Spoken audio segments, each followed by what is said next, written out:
close. Now it's, okay.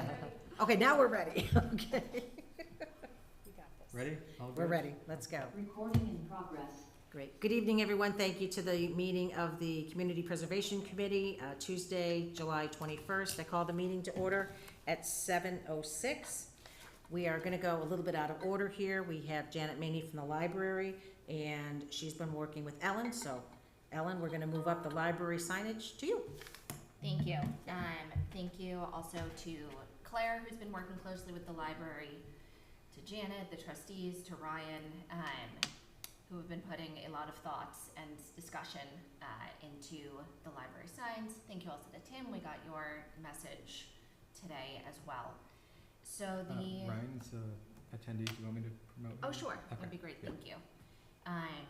So Grant promoting up Ryan. So just a little bit of background is there are two projects that are complete at the library and need their signs. And so this is the local history collection, which is housed inside the library, as well as the restoration of the facade. And so Claire has attended, I think, 2 trustees meetings to talk through the language to go on the sign. Ryan has been working with some folks at Crown Trophy to get a mock-up. That's who they usually use for their signs. So we are very close to being in agreement on what we want to be on the signs. So the hope is that CPC can sign off on some language tonight. The library has language that they're happy with. The only kind of sticking point is this back and forth that we've been having internally on kind of what the group is. So the library prefers residents of Southborough.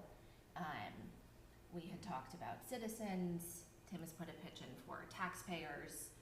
So I think it would be great if we could come to some decision tonight so that the library can close these out, or at least close out the signs, and we can go through our process of closing out that, because this is, work that's very much done. So this is really the only piece, along with I know there are administrative pieces as well.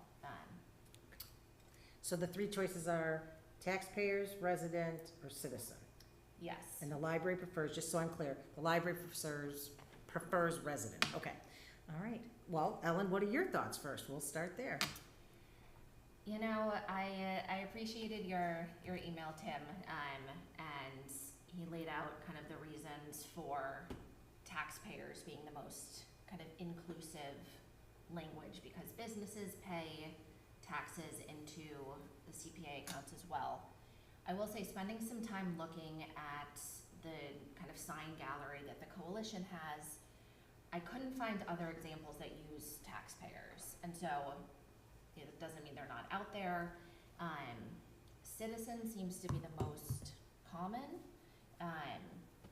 I've listened in on the trustees meetings and understand your reasoning for wanting residents.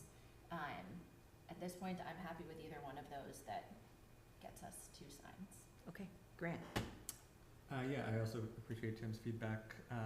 I have a preference right now for residents. I think it's more inclusive than citizens, and I also think, even though perhaps not as strictly accurate as taxpayers or as inclusive of it, it flows better and is, for our intents and purposes, I think is fine. So between residents and citizens, I think residents is the more inclusive option. So,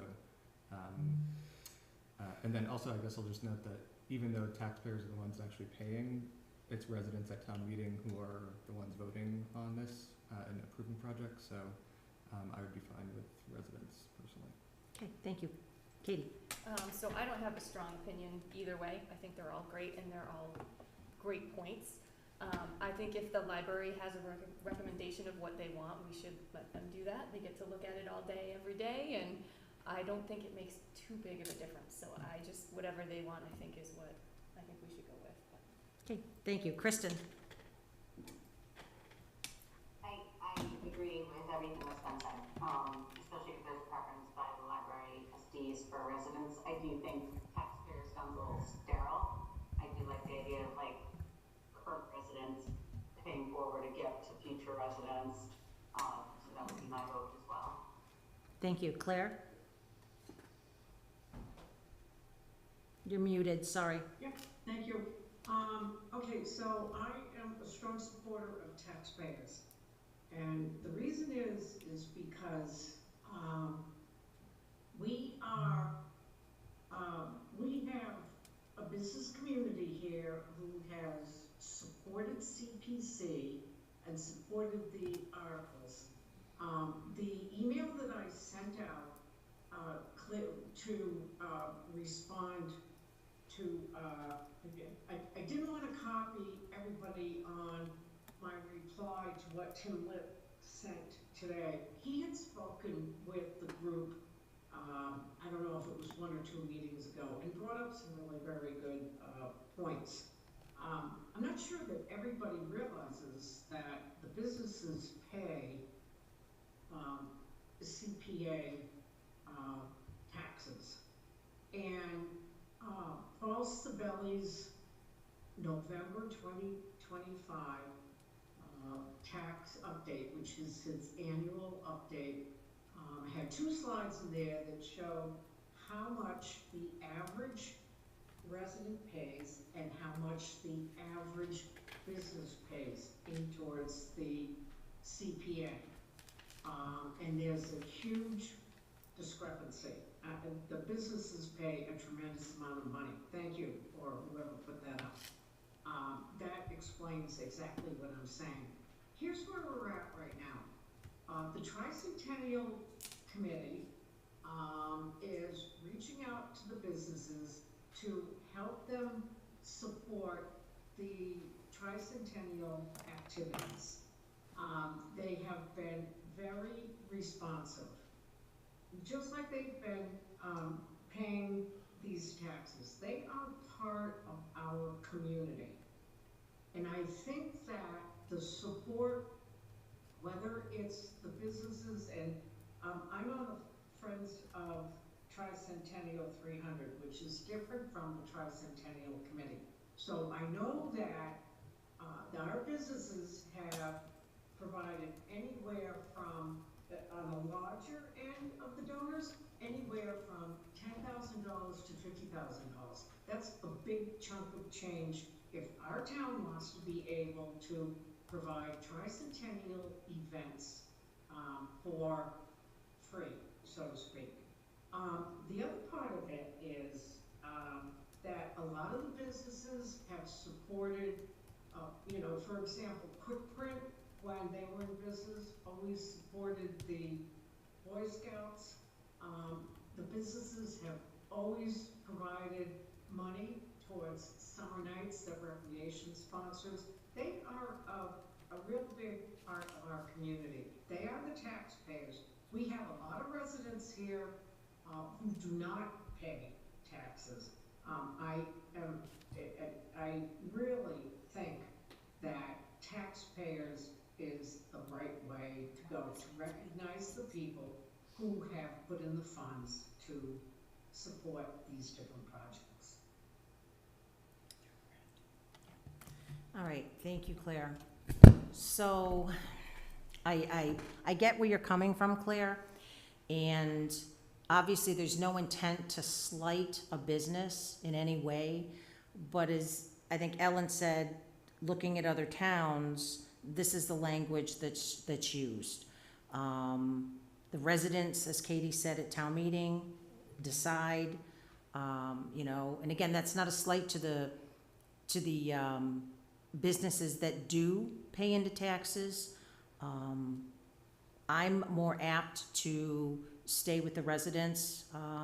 I look at some of the other towns, Claire, and sitting here and listening to and thinking about, there are a lot of towns that have a lot more commercial base than we have, and they use residents or citizens. So, with all due respect, Lisa, to you and to other people who have looked at what other towns have done, I really don't care.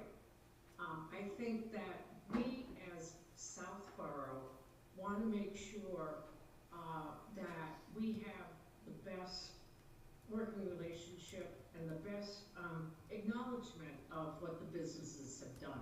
So the argument that no other town has done it doesn't cut it with me. And that's fine, Claire, in all due respect, I disagree with you. So we Do can, you think the businesses care? Like, I mean, like, you know what I mean?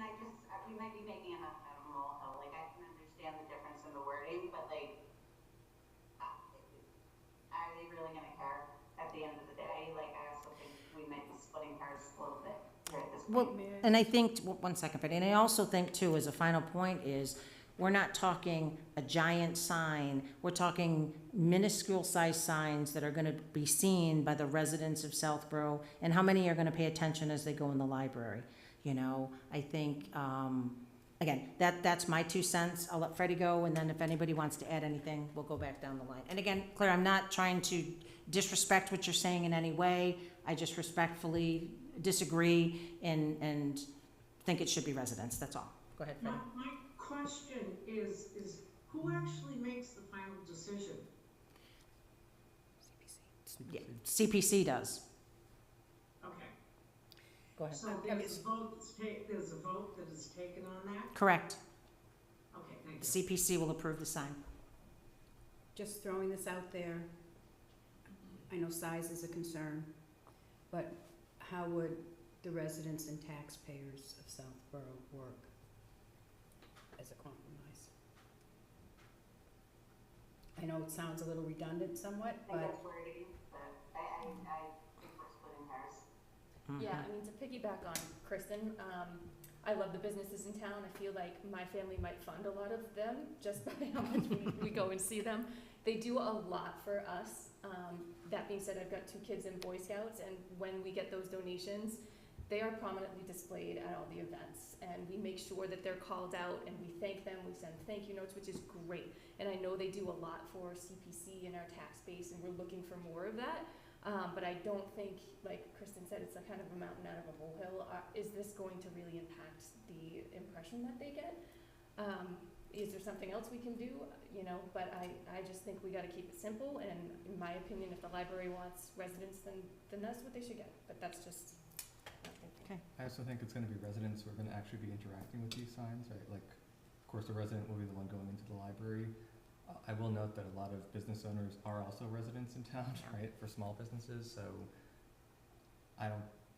personally, I don't think there's gonna be great offense taken at, like, you know, that they were omitted or something, but I think it's really gonna be residents who are gonna be seeing these signs. we could write the businesses a thank you letter at some point. You know, if people feel that it's that big of a acknowledgement necessary. Yeah, for each approved town project at town meeting, we could certainly, but I mean, that's a huge undertaking and as well, trying to figure out how many businesses so you don't miss any businesses as well. Yeah, so forget I said that. No, I like the idea, and I think maybe we do an annual letter, maybe That's what I that's meant. I something. didn't mean for each project. Right, but I or- mean, yeah, just an annual letter, letting them know what their CPC dollars have helped contribute to, or, you know, something along those lines. It should be added in the annual town meeting, so maybe a recognition. In the, of- yeah, Annual- annual report, or, Annual report, we Yeah. could do something like that as well. yeah. I'll just, Could I add something? sure. I see the businesses as residents of the town. I I mean, do. some are much more active than others, but, Oh, sorry, Janet, you gotta come up to the microphone, oh, and then you have to, if you just say your name and address, it's on. Janet Maney, 21 Skylar Drive. I see a lot of the businesses as residents, some of them more active than others, same way residents are. But, you know, we're in and out of them, a lot of them, all the time. I don't see them as different from Right. a neighbor. One other thing I'll just note is that, in general, I know that we're trying to make our language, like, the phrasing standard, so I would be in favor of residents for this one, but Yeah. just for going forward, just residents across the board, I think. Yep. So, Okay, so Ellen, what are you looking for? So I think the one last piece in addition to that Okay. is just the specific description of the projects. And so Grant spent a lot of time going through our full list, which I very much appreciate. And I'll pull that up And so Ryan provided a little more detail today about the funding of each of these projects. So just wanted to confirm with you as well, Freddie, if these were fully funded by the CPA versus funded in part, because that's also wording that goes on our sign. So let me see if I can share this. I have to go back to the applications. So we looked, yeah, we looked at the application and Ryan provided a good amount of detail, so I trust that. I think it was just if anything else stuck out in your memory, and so, Ryan, please feel free to jump in, if I'm not describing anything correctly, but so the, wording that we now have recommended for, the local history collection is the historic preservation of items in the local history collection of the Southborough Library was funded by the residents of Southborough through the Community Preservation Act. And so Ryan shared a little history that this was something that the library undertook with the Historical Society, was envisioned to be kind of a multi-year project that then was shortened, and so that this was then the only funding source. Ryan, anything to add to that, or does that capture it? No, I think that's accurate, and then, I mean, I don't know if you wanna add the term was fully funded, because that would be accurate, but you could just, I think leaving it the way that it is also accurate. Thank you. In general for that, I think it's useful perhaps to know if it was funded in part, but for fully funded, I don't think it's necessary Yeah. to indicate that. I agree. Katie? Yeah, I agree. Kristen? Agree. Claire? Oh, come to you. Claire? Oh, sorry. I think you know how I feel about this. Okay. I'm just, Yeah. are you having, Sorry, I just wanna make sure they can hear you. is there one sign or multiple signs? So there's two signs. There's going to be one inside, Mhm. Okay. that Ryan showed me. I think might have put pictures in the Dropbox, of where the local history collection is housed. And it's kind of stacks, if you're on the second floor, towards the back where there's the Southborough drug sign. Yep. And so the library's plan was to put the plaque up on the wall there, right next to where the collection is. Okay. And this would be bronze according to the spreadsheet, is that right? Yes. Okay. And so, yes, so Ryan has worked with Crown Trophy to, go down the process of starting to get a mock-up put together with draft language. I think once, Ryan, you got the final language and the final mock-up from them, you can share that back with CPC, and hopefully we can then just sign off on that. But our thought was that, the library and Crown Trophy have a good working relationship, so why not continue that for these signs? Okay. So maybe let's talk about the second one and then we can vote on each. Sure. So the library facade restoration, the sign for this would go on the outside of the library, and what we have is the historic restoration of the Southborough Library facade was funded by the residents of Southborough through the Community Preservation Act. One question here is that Ryan again helpfully shared details of this project. It sounds like other aspects of the library restoration around the roof and some of the not historical work were funded by other sources, but I believe the facade was fully funded by CPA. Yeah. So I think it makes sense for this to be funded and not funded in part, if that rings true to everybody. Fine with me. It Okay. also, is it saying the historic restoration? Yes. So all of the historic parts were CPA funded, Yeah. Yep. so you don't have to. Mhm. Wasn't there an earlier CPA funded project where we did the stairs and the Steps. steps? Not that you need another sign for it, but I had There was- checked the, The stairs and the steps were all part of the same I project. was gonna say, I They thought they were, were, okay. Okay. Sorry to interrupt. No, that's fine, Ryan. But yeah, it was, the main thing was the roof, because half of our roof is on the historic piece and the other half is not, but it's a membrane roof, so you have to do it as one big roof. And so we had to split the funding between CPA and the town's capital project fund. So they had to actually get voted separately at the town meeting if you go back and review all of that. So it was very, that piece was somewhat complicated, and then there was an add-on project that the trustees funded later, but that was not in the historic part. All of the historic parts were funded by CPA, so this language is accurate. And I'm not trying to further put us down the rabbit hole, I just want to give you all the background on that, because this was a much larger project and it took, it was over a long period of time.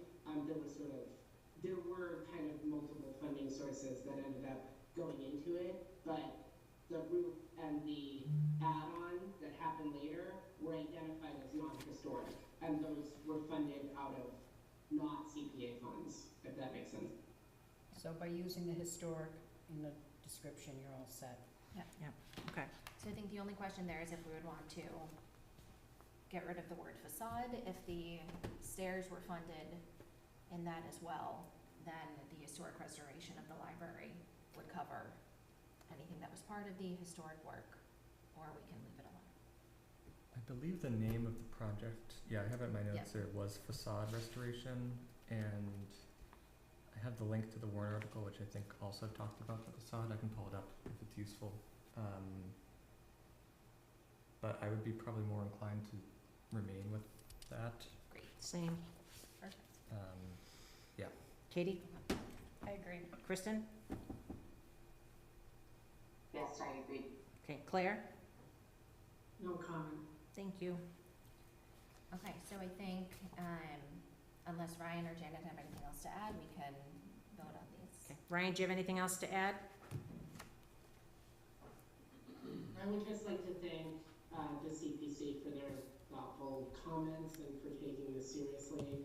I also care a lot about signs and what they say, so I just appreciate your time and energy. And I'd like to thank, Janet for being there in person to kind of help. So I appreciate everyone in the room, and thank you, all the people remotely. Thank you for all your effort and time. Ellen has been great to work with, and I really appreciate Claire coming to the meetings and talking to the trustees. So just a lot of thanks and a lot of love and a lot of respect. Awesome. So thank you. Thank you, Ryan. And I will also add as well to Ellen and Claire, I know you guys have spent a lot of time, and Grant as well, and getting this signage going, it's a process, and I appreciate all the time and energy that you've put in. The spreadsheets are great. So, that being said, are we looking for? I have one quick Sure. question. Love the peace and love and all that though, but in terms of the sizing, I know that you had shared is that something that we will vote on, or do we just leave it up to the applicant? I'll just note, I trust the applicant to have an appropriate sign in both places, but I wasn't sure. Yeah, so I think we'll vote on that. Yep. Right, I think we'll vote tonight to sign up on the language. Okay. Ryan will get the mock-ups back from Yep. Crown Trophy, and then we'll see those before they're finalized. I forget the exact dimensions, and Ryan, you might remember, but it was to be in line with the other signs that are there. So there's another bronze sign on the front of the library, there's another plaque on the inside. Ryan, I saw you come off mute if you want to add to that. Yeah, if I may, again, I don't want to further complicate this, but when I actually got quotes, and I don't believe you're actually changing any of the language that we quoted out. So I got proofs and quotes that include the sizes, the dimensions of the signs. So I can give you that information tonight if you wanted to just, Ellen and I have kind of talked about this. We were hoping that we could close it out, but if you need to do one more meeting to talk about that stuff. But I have all of that information if you'd like me to relay it. The the only reason I brought it up is because I remember that the interior sign was a smaller plaque, and Yeah. at the previous meeting, we talked about what an appropriate exterior sign or sized sign would be, but, I just wasn't sure if that had to be part of this motion, that's the only thing, so. If we're gonna break it up into separate motions, I'm totally fine with that. Brian, do you have the dimensions? Yeah, just give me, can I have like 1 minute? I'm Yes. pulling up on the emails now. Oh, come on, we like to put you on the spot. Was Ellen looking for a mock-up though? Or So I not think- just a sign? If he has, let me see what's in my email as well. Wow, Ryan, you're And big. that's also up to all of us as well, if we want to see the final mock-up or not. I don't think it would hurt to see the final mock-up. I agree.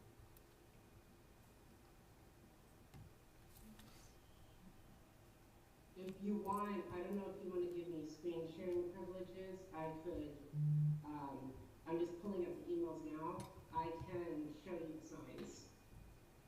If that's helpful. Perfect. Yep. And then Ryan, if you wouldn't mind sending me, what you're gonna show, because we're gonna need it for the minutes. Yeah, I will forward you, Thank you. I think Ellen and Claire, when we first quoted this out, I think I did forward them, but there've been a lot of emails back and forth, so I'm not trying to put anybody on blast. There just have been so much back and forth on this, so, Yeah, it's just good to have the exact one that you're doing. I'm sure that the emails are in there, but it saves us having to dig back and forth as well. I think you have permission now, Ryan, okay, if you go for it. thank you. Yeah.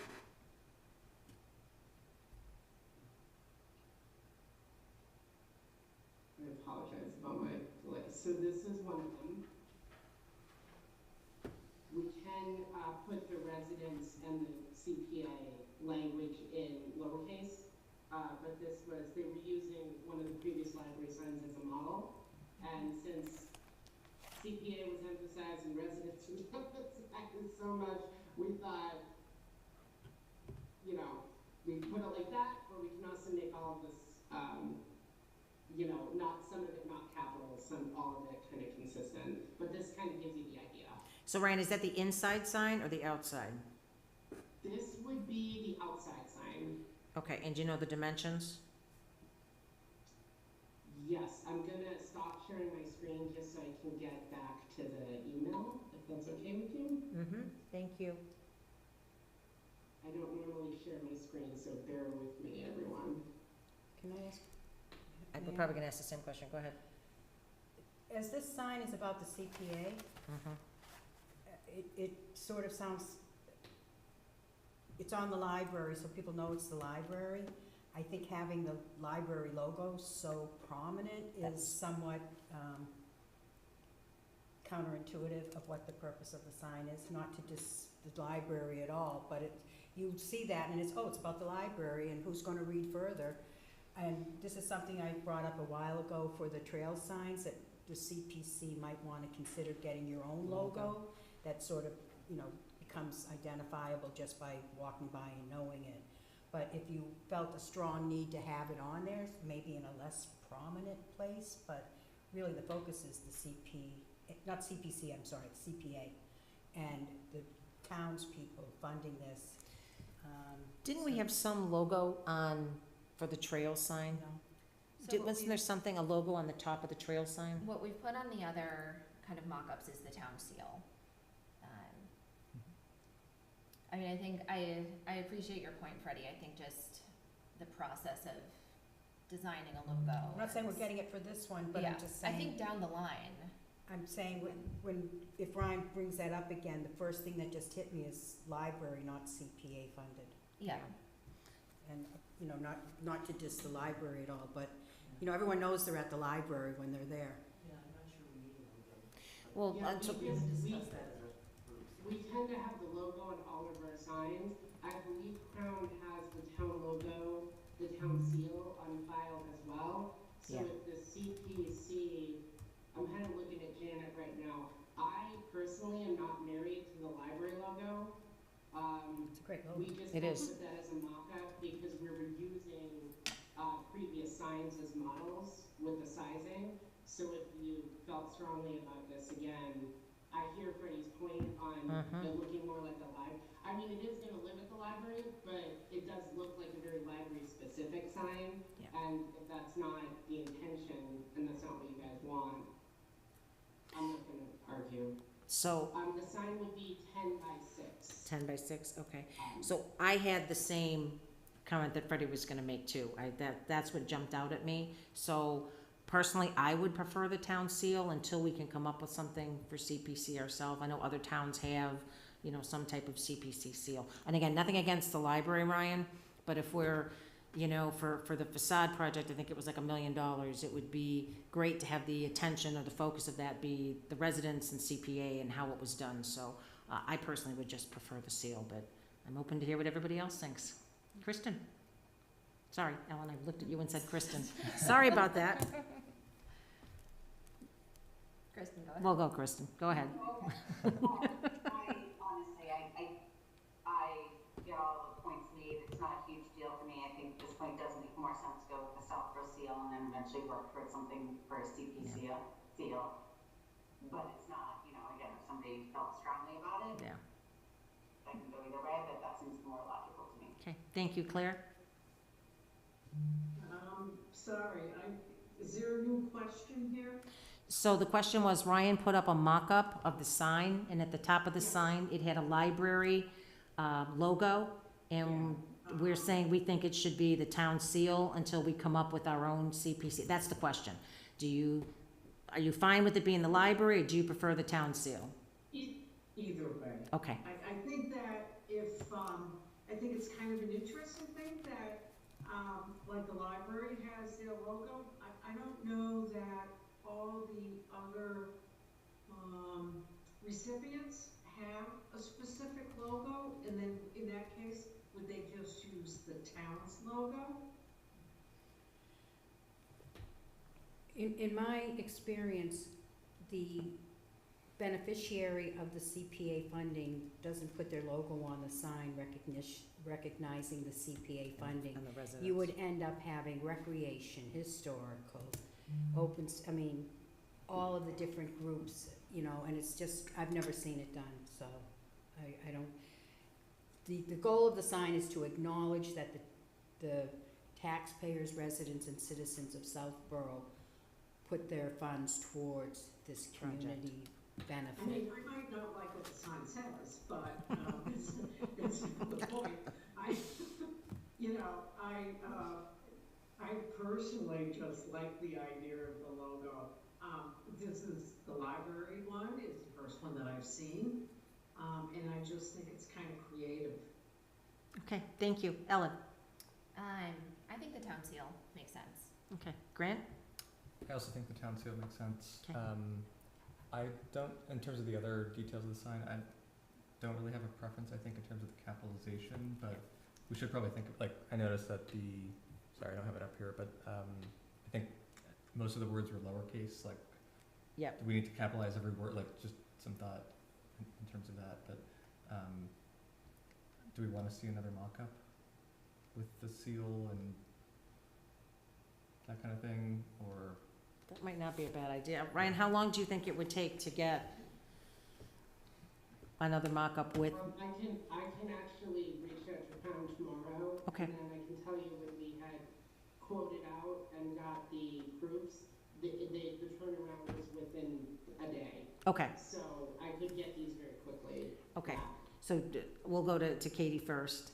Yeah, I don't really have a strong preference either way. I'd kind of like to see this close out as soon as possible Yeah, if we could. I mean, agreed. I know what the town seal looks like. I think it'll be all right. But that's just, I'd like to close that out tonight if we could. Okay. So Ryan, would you put the sign back up again to Grant's point about the capitalization, that if we're going to take some form of a position, then it'd be good to make sure that the capitalization is as we want it. Can I make a comment? I kind of would prefer it if it was more consistent, to be honest, versus the previous Okay. signs we've done. I have not shown you, this is the exterior sign. I also have a proof of the interior sign, so I can show that to you next if you'd like to see it. Yes, thank you. Go ahead, Freddie. people keep mentioning close out, and we do have some projects where the sign is the last thing to close out a project. However, that's not the case with this, it's just the sign, just so everyone knows Yeah. that. There's a lot of, PR. there's other stuff going on before this project gets closed out, so this is really a minor portion of the closing out of the library project. It's good to know. Yeah. I feel like we've talked a lot about signs. We have. And this is beautiful, and I'd like to see it up. I think we've made great progress, though, Katie, so. No, thank you for all the Yeah, work, everyone. on Freddie's point, I think she's referring to the preservation restrictions, so that's when it'll actually get closed out. But it's better to try to get this done and take it off our plate, and a lot of time and energy has been spent on it by everybody. So, that's the inside, Ryan? Yeah, so Now, this see, I is like the that. I do interior too. sign. Yeah, I like that a lot You can better. see- Yeah, I do too, and I think we can kind of clean up, the part that says residents of Southborough and the Community Preservation Act, so the exterior one looks a lot more consistent with that. Yeah. And then I can also, give Crown Trophy the feedback on the town seal too. I know that, this isn't like a library meeting, but I'm not directly talking to Janet, because we're not in the same room, and I don't know if we can ask Janet if she's okay with the town seal too. I don't have a problem with it, but I'm not sort of, formally representing the trustees, if that makes sense. Yeah, well, it's not something that came up or we discussed, but I don't see, again, it's the library, it's on the Correct. building. I don't know that it's necessary to have the logo there. So I will say, Ryan, in looking at this, I actually like it not all capital, for the other sign. Yeah. I really like this, except can we capitalize the R in residence? Sure, yeah, that's an easy fix. Just the R, I don't want the whole thing No, capitalized. no, no, can you put it back up? I think if you're gonna start capitalizing words, maybe, Well, I think residents kind of,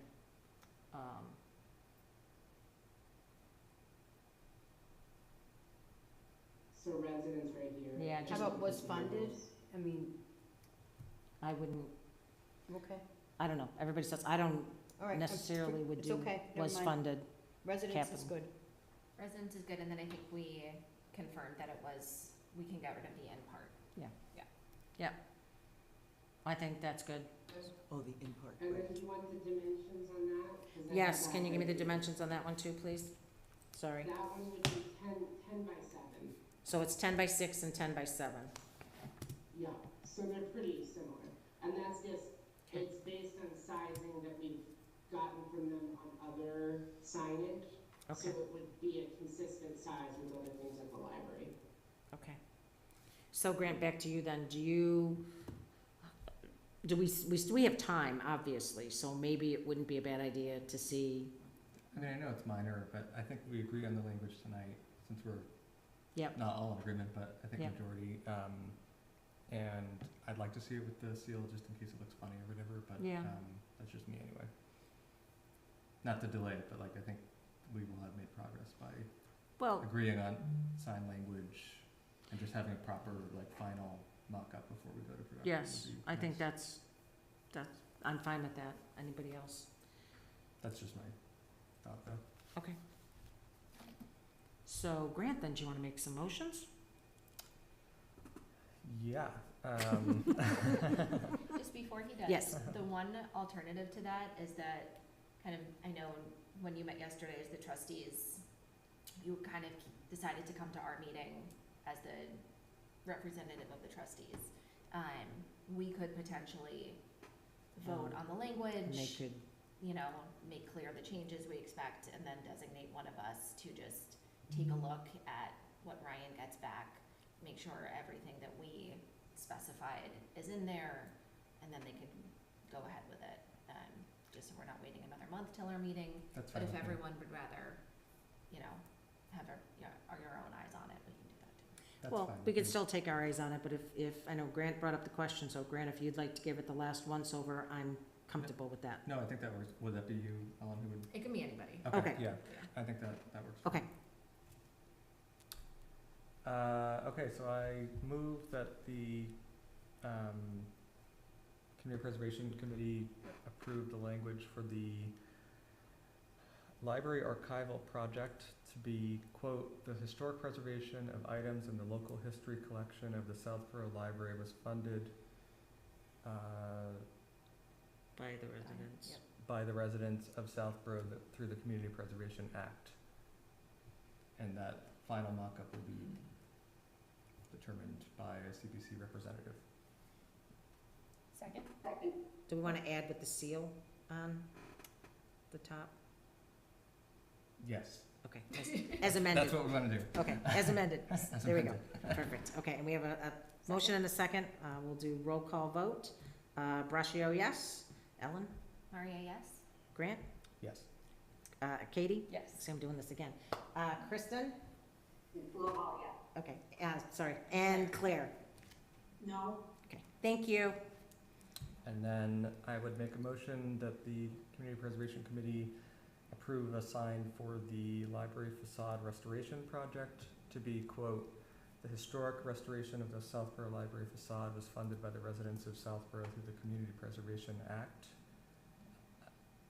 And the sign, or end quote, and the sign should also include the town seal, and the CPC representative will approve the final mock-up.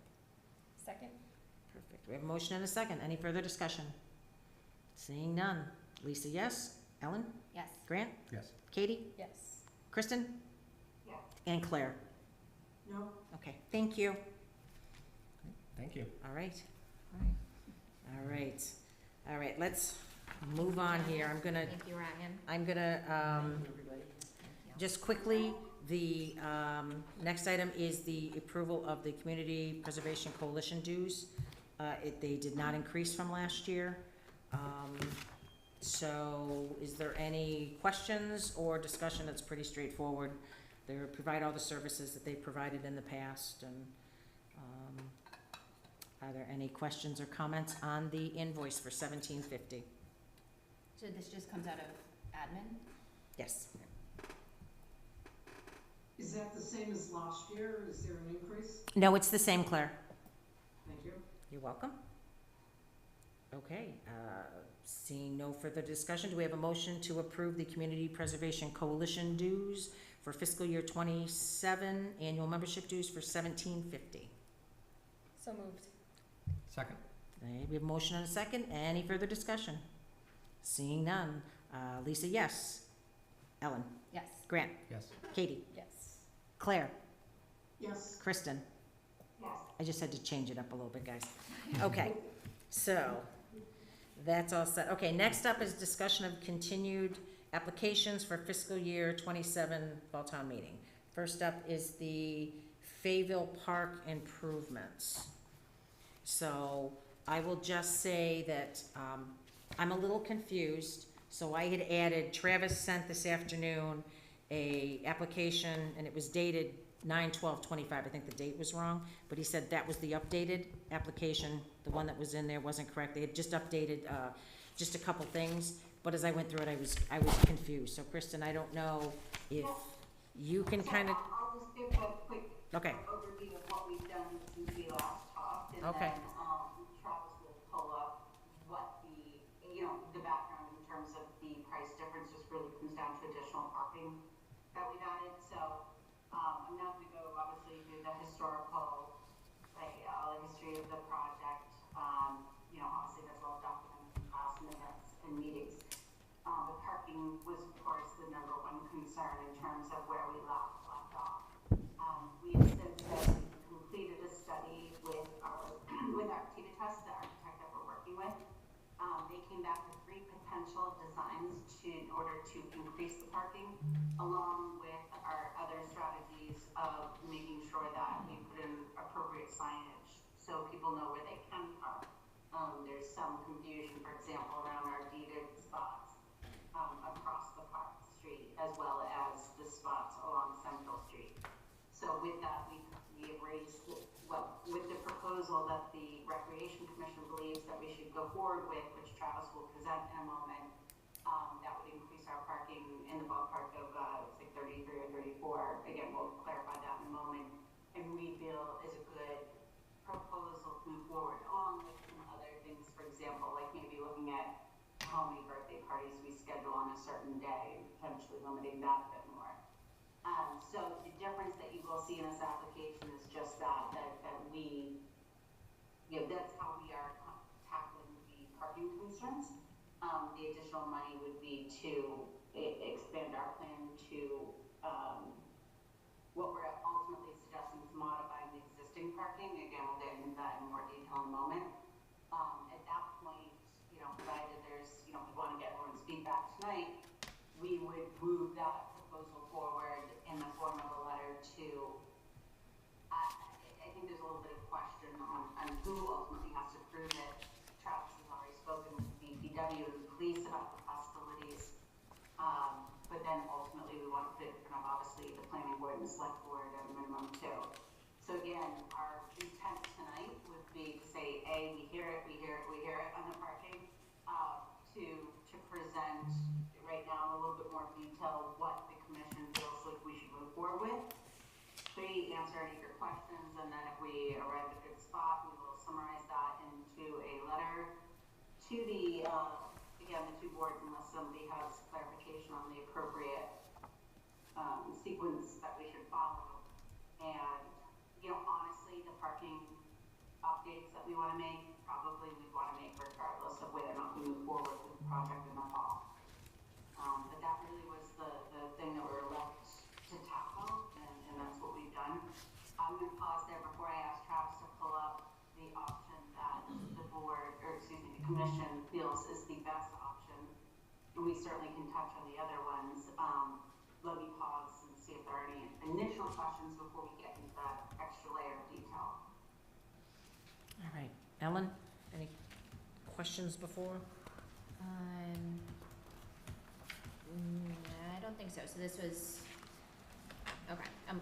this is in the Dropbox as of Yes, today. Okay. so I guess, Kristen, first, before we move forward, I'm a little confused by what's in the Dropbox and what we were sent. So today we received, not today, I think it was yesterday, actually. Travis had sent a note, it was today, and said, updated application, but I'm wondering if it was really the updated application. I just want to be sure. What's the right application that we should be looking at? One was dated 7/6/26, which I thought was the updated application. And then what we got today was dated 9/12/25, and it had total cost of the project is different than is on what's being requested. So. Yeah, it was an administrative oversight that in our last meeting, we had all kind of shook our head and said, yes, we think out of the options we were presented, the second was the way to go. Again, just administrative communication oversight, that additional money hadn't been incorporated in, and so that, and Travis can back me up on this, that's the application that was revised and submitted today to make sure that we have that cost clarified. Now, after we go into more detail in a moment here on the proposal, I do think there's a discussion we want to have around timing as well as a grant that we're waiting, hopefully, to hear about. But let me pause there. Let's see if anybody else has any additional questions, and I'll ask again Travis to go into more detail. No, that's fine, Kristen. I just want to know which application we should be looking at. The one dated 9/12 or the one dated 7/6? Which is the most updated? The one with the $240,000 listed? That was the one from today. 1502800. Yes, that's Could you guys actually bring Travis over? I tried to. I should have asked. And again, I'll go down the line still, Kristen, with questions, but I just want to make sure for consistency, we're all looking at the same document. So the request is for 1.5 or 1.1? The 1.5, Travis, is all inclusive with our design. Okay, so it is the 9/12/2025 that we got today should be the one that we're reviewing. Okay, we'll go down the line. Sorry, Ellen. Are you looking for questions throughout the application at this point, or just on what Kristen perhaps Just what said Kristen before? just said before she brings Travis over, if there's anything specific. So just one parking related question, and Kristen, you mentioned talking with DPW and the police department. And so my only question looking at the parking plan was if the police department does need to weigh in on kind of the safety of people backing up, you know, onto Central Street with the added diagonal parking, and if so, at what point that happens. Yeah, I think we'll get to that. Like, if we can put that one aside for a second when Travis goes, he'll definitely address that. Okay. Yeah, so I have nothing else that, at the moment, I have Okay. other questions maybe, but after Kristen said Travis Perfect. goes through, then Okay. maybe he'll answer some of those. Grant, anything quick? No, I'll wait until after. Okay. Katie? Same. Claire? Yes, maybe Travis is going to cover this. I'm confused. I did look at the 3 maps that were provided with the different number of parking spaces. I'm confused, it's probably on my end, on the concept of deeded parking spaces across the street where the old Fayetteville Hall, you know what I mean. Yeah, and that's your question. Yeah. Thank you. Okay. Alright, so Travis, do you wanna just dive into more detail on the second option that we at least as commission feels is the best one? Yeah, 100%, and Lisa, this totally was on me, I apologize, I went to go double check the application today, the one that I sent you initially in July, early July, I included the one that didn't have parking in there, so that was totally my fault, and then the one I submitted today, was the incorrect date, so totally my fault. I can send you an updated one tomorrow with the actual information. We have 1,000 things going on with camp and events and stuff, so I apologize, that was an oversight on my side, so sorry for the confusion. It's all good, Travis. You're here tonight now to straighten it all out, so thank you. Yeah, so it's been a interesting, like, 6-7 months, and I'll work through to where we were post, wrapping up with you guys last, where we are now. We did have 2 community engagement, sessions, and I don't know if we've talked to you since we've had those. We had, one wasn't superintendent, but the second, super well attended, but the second one we had about 11 or 12 residents, which was great. A lot of folks in the neighborhood came out, which was tremendous, and to Kristen's point initially, parking was their biggest concern. And when we wrapped up that last, I think, community engagement session in May, we dove into a parking study with Activitas. So we launched into a 2-month parking study, and it was very productive. They gave us 3 options.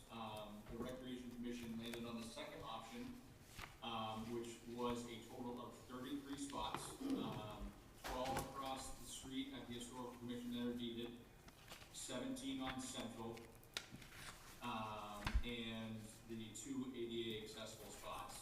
That was the middle option. The first option included parallel parking and was only 27 spots. And all of these options also include a blinking light across Central Street.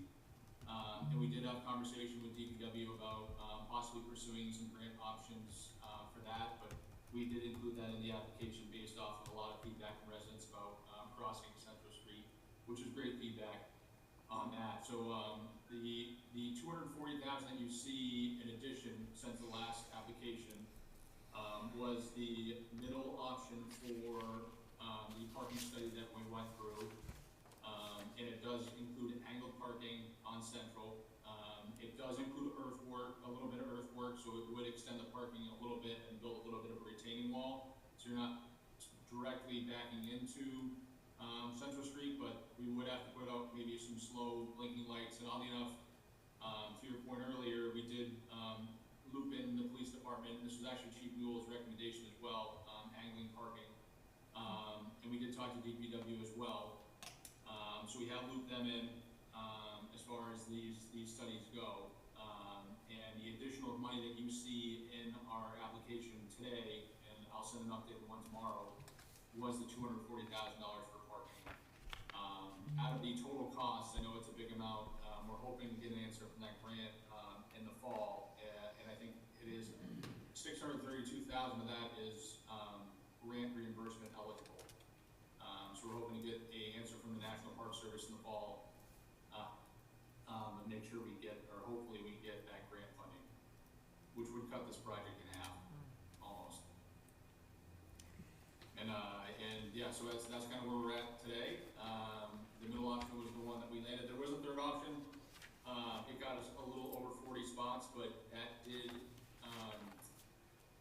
did take away some of the green space in the park. That option included parking within Bay Memorial Park, and the feedback that we've got from the residents so far is green space is a priority and something they'd like to keep in that park. It was 10 spots, and the price tag for that was substantially higher. And I just want to thank you, Travis, and I can't reiterate enough, like, how much these guys have going on and how much work this actually represents, and they're running the camp, and there's a million things going on, so I do want to just give that shout out to the rec department. But again, it's kind of a three-pronged approach in that we're expanding the parking for what Travis just described. We will be reaching out, obviously we would need to get, again, the appropriate approvals for this, but along with that, as the second approach would also be strengthening the signage around there in terms of, you know, from whatever appropriate dawn to dusk or whatever the hours are, you know, what parking spots are really meant for the park.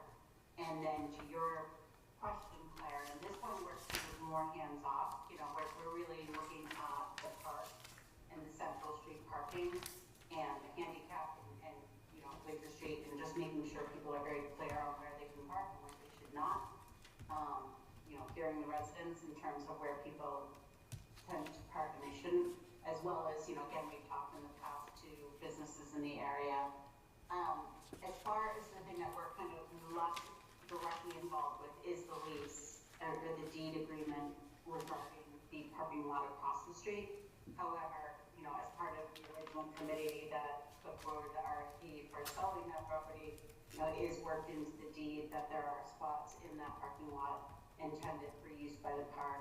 There are some conditions around that, of course, in terms of their events and whatnot, but, you know, that we are including those in the count because they are deeded, and I believe the board is, you know, again, we're not really, we don't see that as our kind of thing to pursue, but we believe that is being pursued, and we'll make sure we stay in step with the select board and all the appropriate parties to make sure that signage is also very clear.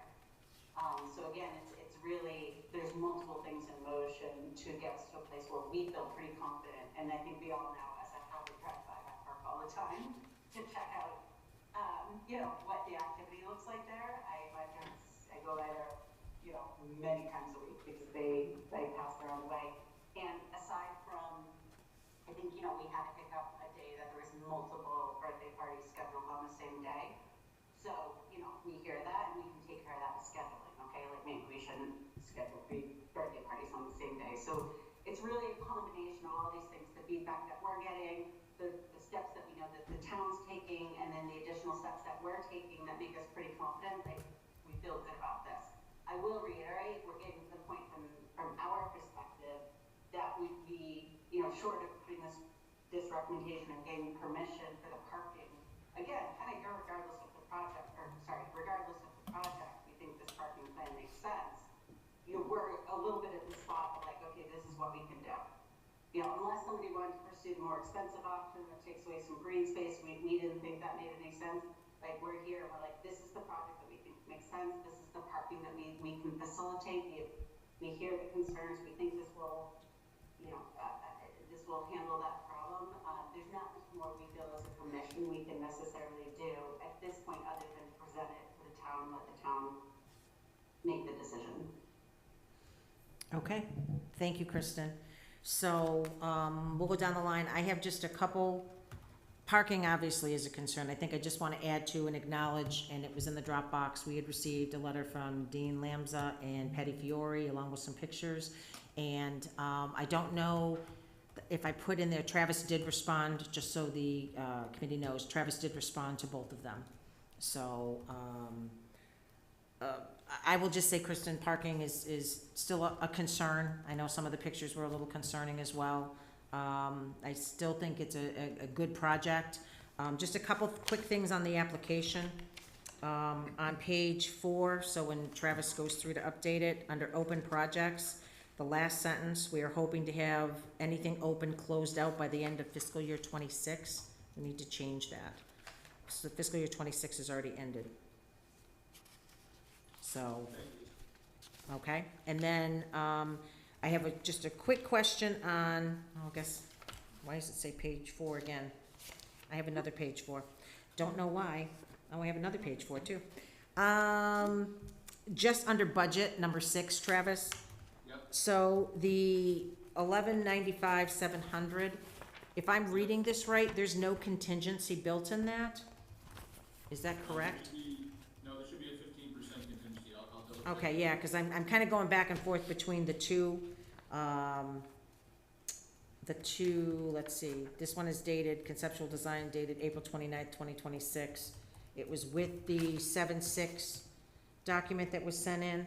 It doesn't show a contingency, so I just wanted to verify. So you're saying there's a 15% in that? There should be a 50%, I'll double check that. Okay, if you could do that, that would be great. And, okay, we'll go down the line. Ellen? Okay, thank you. So one other question about parking, for me at least, you might have others from other people. So the angled parking on Central would bring that to 19 spaces. How many spots are on Central right now? So they're unmarked, and I meant to, and Lisa's point, thank Patty and Lori that, we had 6 birthday parties there this weekend, or 5, I should say, 3 on Saturday, 2 on Sunday. We have over 60 a year, so it's not uncommon. And during peak times, it can get a little nutty with parking. So right now, on Central Street, nothing's lined, nothing's marked, and it can get a little chaotic. I think to Kristen's point earlier, at the very worst, I think you line those spots. I think we get to 12, angling gets to 17. Just makes it a little more organized. But there's an informal. I think if you parallel park it, you can get to 12. Even that's if everyone parks. Yeah. Perfectly, and they're not. You know, they're just coming in, leaving 5 feet between their cars. Which, by the way, I would do it too. So we're not maximizing that space in its current configuration. I think Patty has sent us pictures, and folks were even double parking there this weekend. So it's not marked out right now. I had DPW went down and count. I think it was 13 or 14, but that was DPW just informal going down there and counting. And we don't think, and I haven't gotten to look closely at the pictures, but we don't think people are utilizing the parking lot. And I know it's a bit of a sensitive topic, but there are spots there as well. We just need to make sure it's clear for all patrons of the park, as well as the historical society center, like what is allowed and what isn't. And right now it's a little unclear to people, so I think they're just steering clear. Yep. I actually think what they did this weekend was perfect. Like, that's exactly the type of feedback we need, because, you know, right away we're like, oh, yeah, maybe 3 birthday parties on the same day is too much, you know, and those are the types of things we can adjust. Thank you. The other question I had, so you're right, Lisa, everything is page 4. Okay, so it's not just me. Yeah. What a list of corrections I need to make. No, I don't think that's you. I think that's us. But your sample budget that you have over the 5 years talks about utility costs, wood chips. Yeah, just trying to think through if there are other anticipated costs kind of around the setup or maintenance, particularly of the splash pad. So if there's water testing that has to happen, kind of what happens at the start and the end of the season of putting equipment up, taking it down, you know, anything that needs to kind of be replaced over the course of time. And you can't anticipate all of that, but just if you anticipate there being enough in the revolving fund to cover all of that, if that is where that would come from. Kristen, do you want to go or do you want me to go? No, go for it. It's a great question. So that was something we wanted to be sensitive to, and the commission wanted to be sensitive to. So we do recreational program there, down there currently. We do some pre-K programming down there. We just did a basketball camp down there. With the dog park, there's a potential maybe do some dog obedience classes, some walking programs. So we're hoping through expanded recreational programming down there, funds can be allocated to the maintenance. And you are right, the biggest cost outside of the water is the winterization and the activation in the spring and fall, late fall hopefully.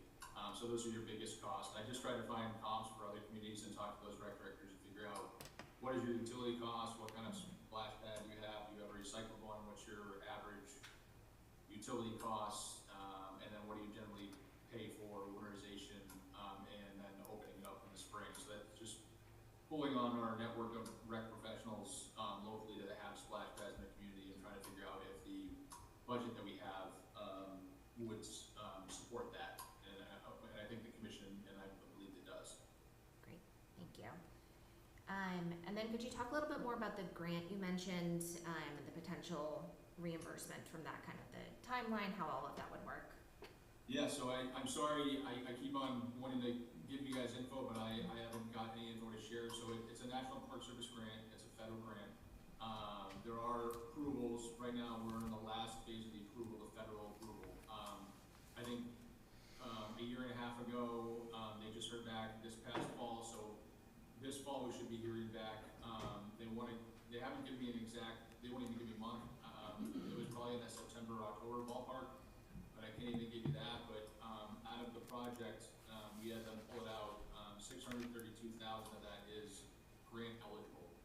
I would love to have an answer by town meeting and go into town meeting and say we are eligible for this amount for reimbursement, so that way you can have a clearer picture for what the project looks like financially.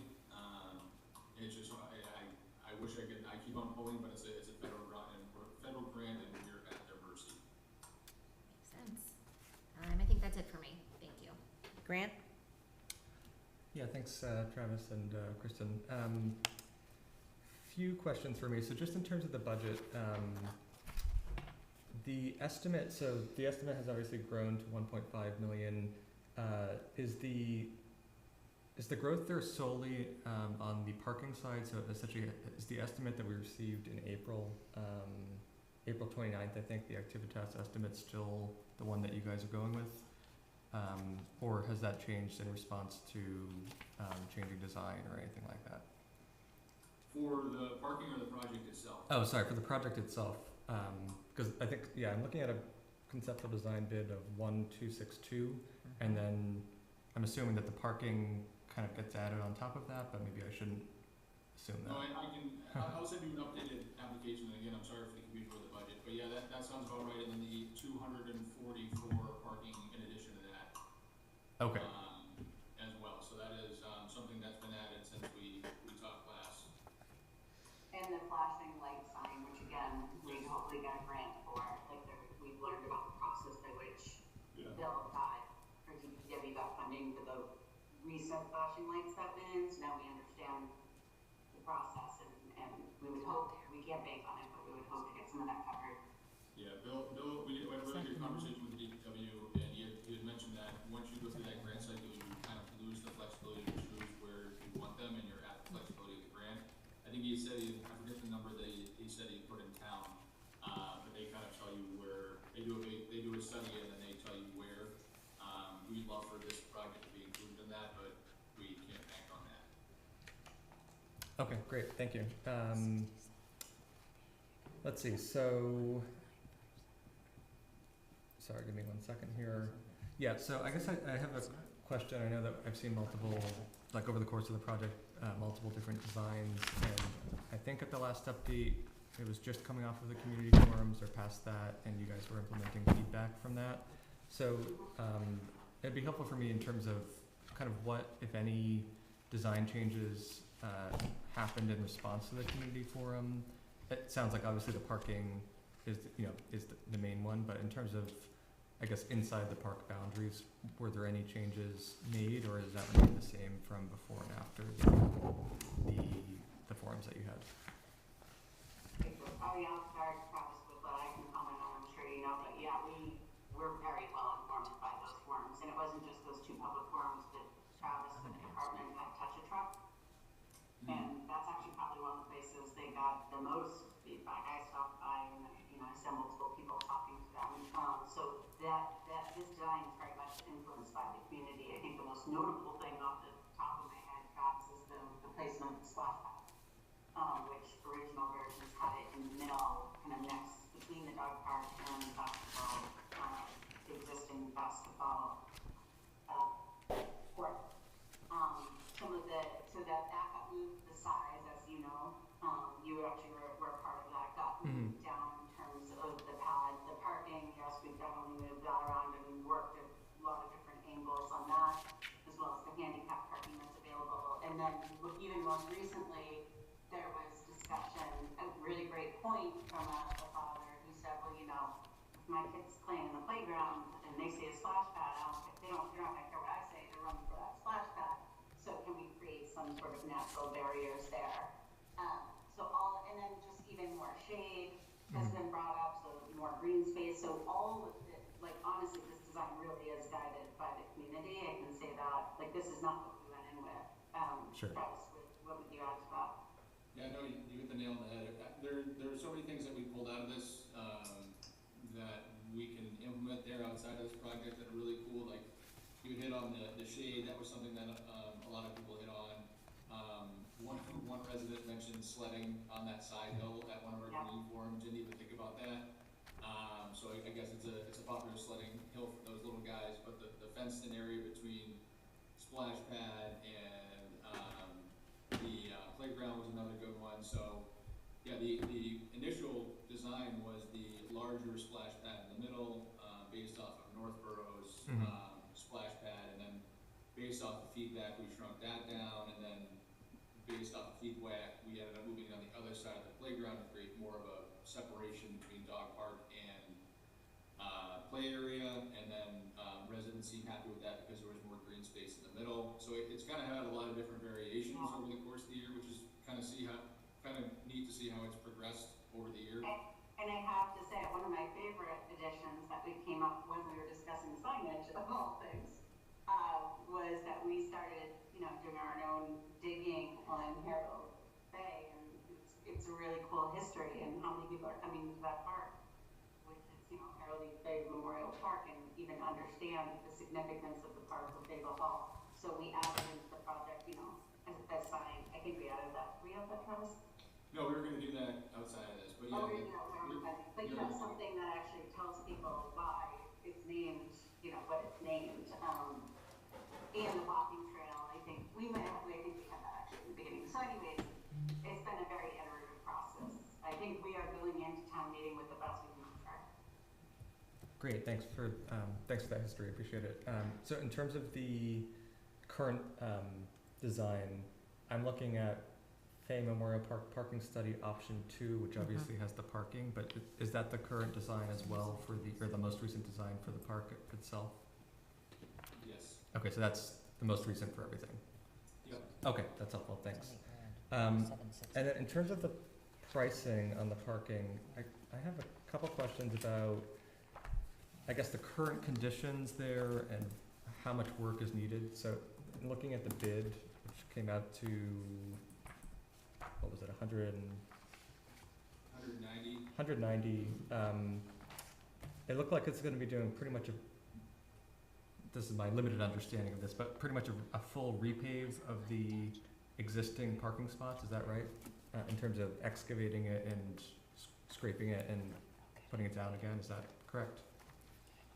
Yeah, and we would be extending the paved area a little bit to get a little bit more of the parking in a little bit. So you'd be creating a little bit more of a retaining wall on that hill, and then so that'd probably be the biggest element of that project as well.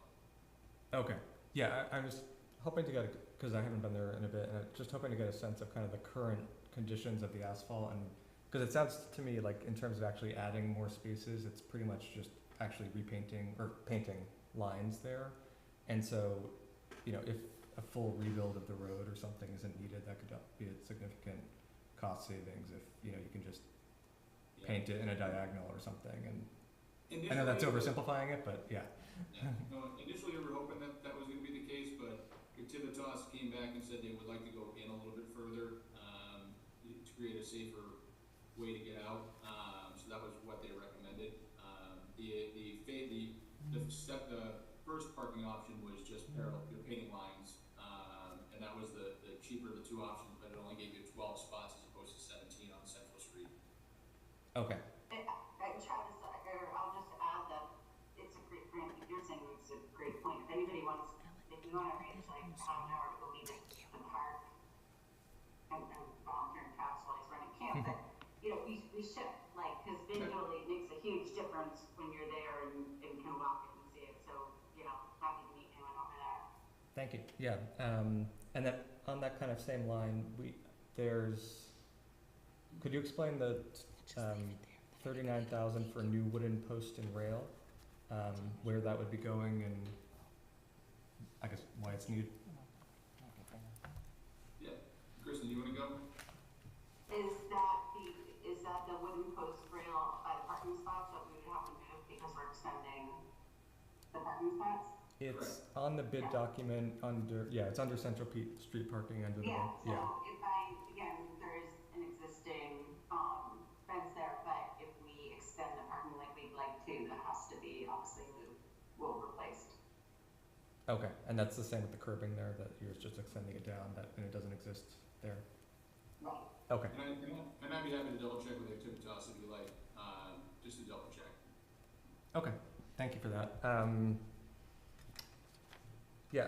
Just, this isn't really a question, I guess, but my final parting thought is just, I guess, continued concern about the cost. Obviously, it would be great if we get the reimbursement grant, but going into town meeting, or, our process, we probably won't know that, and we'll have to take a vote before that. Just, I was concerned about the cost when it was $1 million, and now it's up to 1.5, so,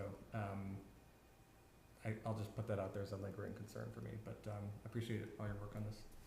Thank you, Grant. Katie? Yep, I love the option too. I think it's great. I think we do need to fix that parking no matter what, as somebody who's been there a lot.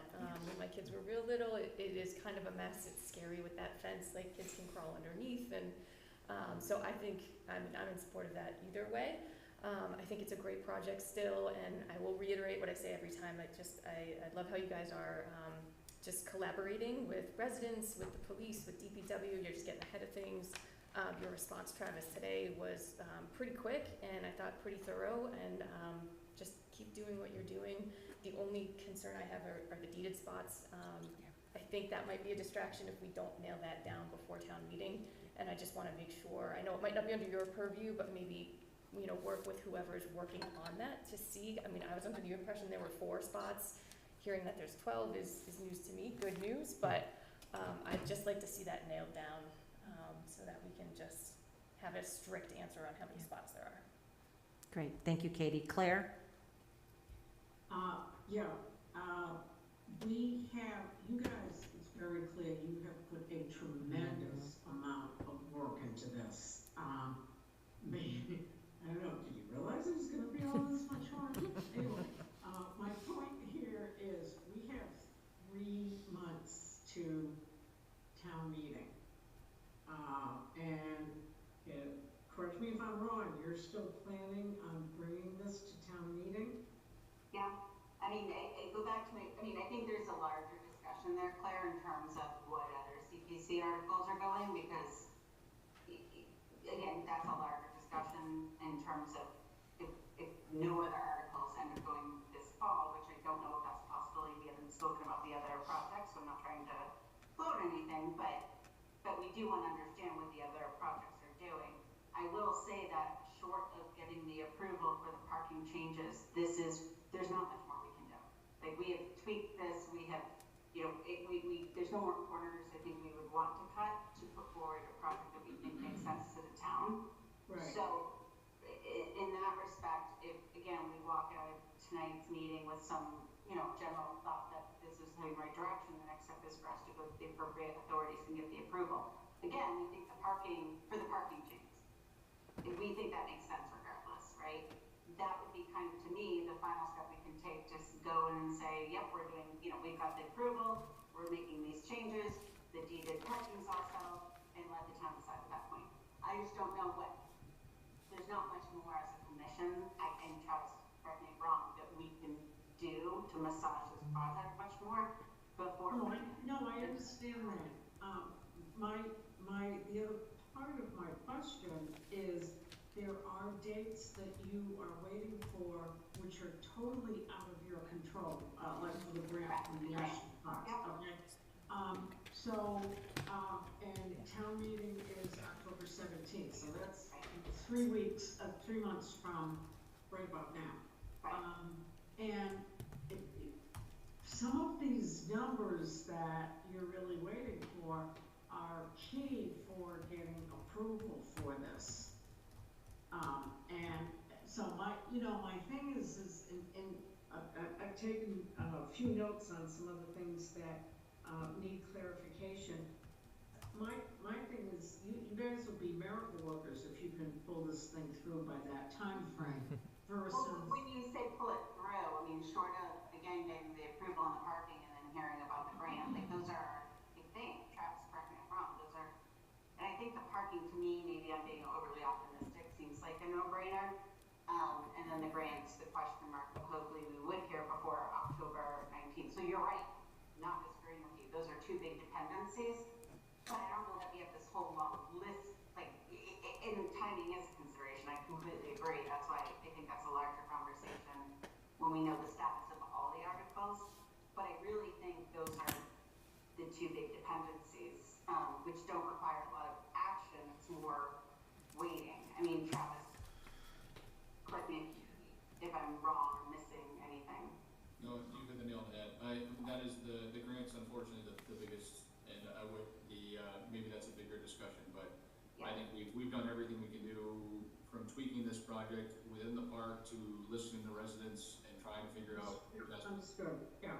Yeah, But there still are some other numbers, I guess paving and that kind of stuff that still need to be firmed up. But I understand what you're saying, that you, as your commission, have gone as far as you can. It just seems to me there's a whole lot of loose ends that need to be tied up before you have something that will be able to pass a town meeting. That's just my own personal opinion. No, I appreciate that, Claire. Is it anything, just to make sure we're all on the same page, is it anything beyond, when you say a bunch of loose ends, is it's the approval for the parking plan and then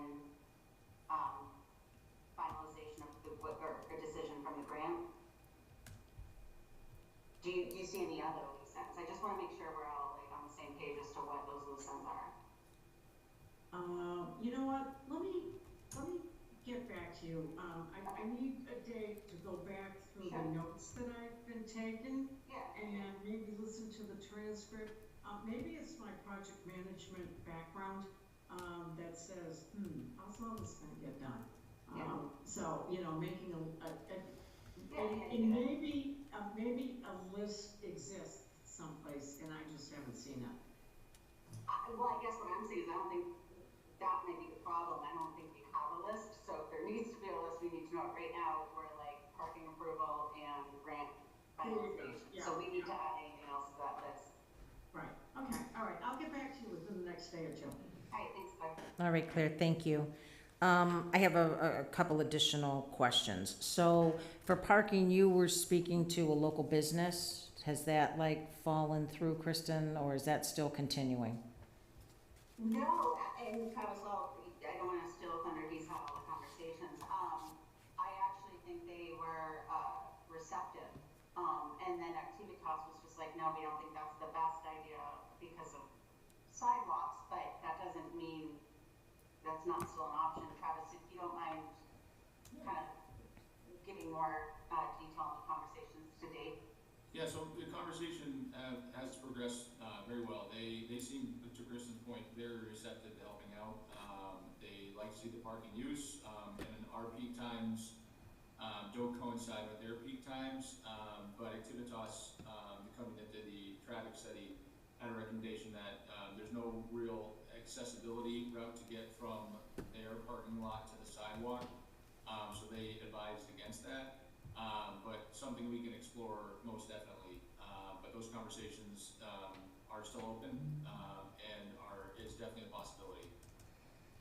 Okay, I mean, again, I'm not a traffic study person, but in looking at it, if you're gonna be putting a flashing crosswalk there, that opens up to me a little bit more possibilities than if there wasn't something there. I mean, you're talking a short distance of potentially walking on a street, a very short distance. Yeah, in a street that doesn't get crossed. Yeah, exactly. Okay, so that was my first question. My second question is, on the LWCF grant, so is there a match required in that?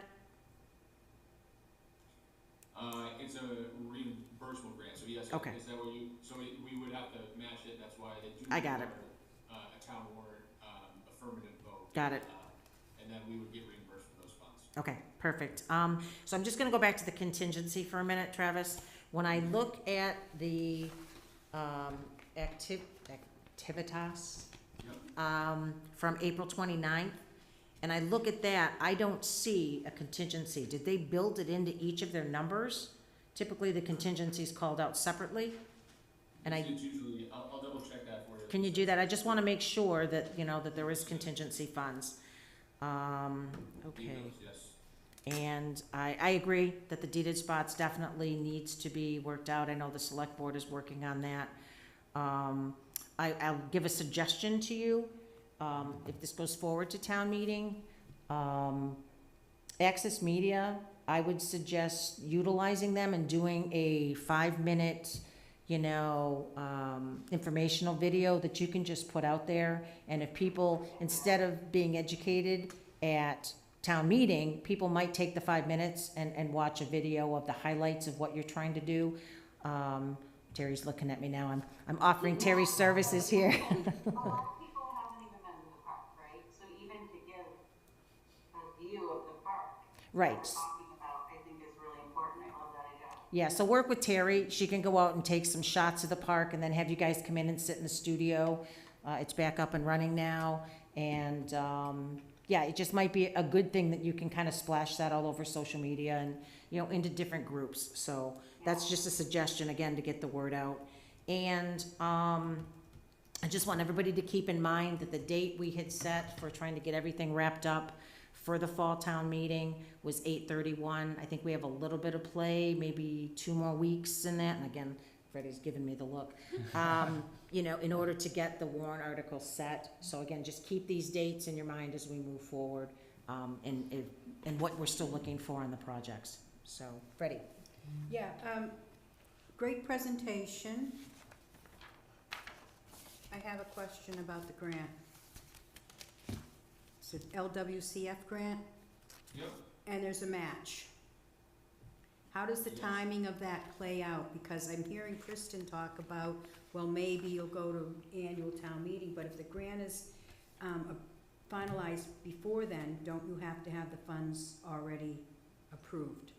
So we have had conversations with the National Park Service. The grant would, the grant is still eligible regardless if we do the affirmative town meeting, in the fall or the spring. So it doesn't, as long as we wrap up, they said the spring at the latest, but, if we don't do it in the fall, we still have the option to do it in the spring. Does that answer your question, Freddie? Yep, I'm just gonna restate it again. So the grant funding doesn't have a deadline that you need to have the fall town meeting to receive the funding. Correct. Okay, so it could be at spring. That's interesting. And the way, when you first came out and were talking about the parking, and there were 12 deeded, so that's a separate issue, but 17 on Central, and somebody mentioned those, how many were already there? And if my math is correct, you're like gaining 5 spots. And I'm just going to suggest, because later in the conversation and your talk, you talked about how you need to fix the parking for the playground even if you don't do this work. Mm-hmm. And I think to try to sell the town meeting $240,000 for 5 parking spaces is not easy, so I think you need to, I would recommend if this goes forward and is recommended to go on the warrant, that you need to do, look at a presentation where this parking improvements are needed for this park today. Mhm. So that even if you didn't add any, or you didn't add any, activities there, that the park needs to have improvement for parking that would cost this money, so, you know, never mind. Right. And we need to do this. You need to think about how to present that, because other people are gonna be doing the math and saying, wait a minute. That's a lot of money for 5 parks. Like 12 spots at best, you're assuming everybody's going up and perfectly perpendicular parking and leaving, you know, however X many feet between, I mean, that's just not happening, right?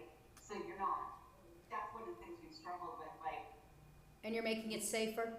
I mean, I'm oh, just yeah, saying, if there's yeah. things you're doing that this parking is improving for the park existing that Yeah, could be, should be done, because I'm hearing the neighbors already, without any additional activities there are, having, issues with the parking, and this will alleviate that as a standalone, even without maybe, I just throwing that out there to consider. no, that makes a lot of sense, and there's also a point, and I'm not quite sure how to, if we try to work in there or not, that you guys will appreciate this.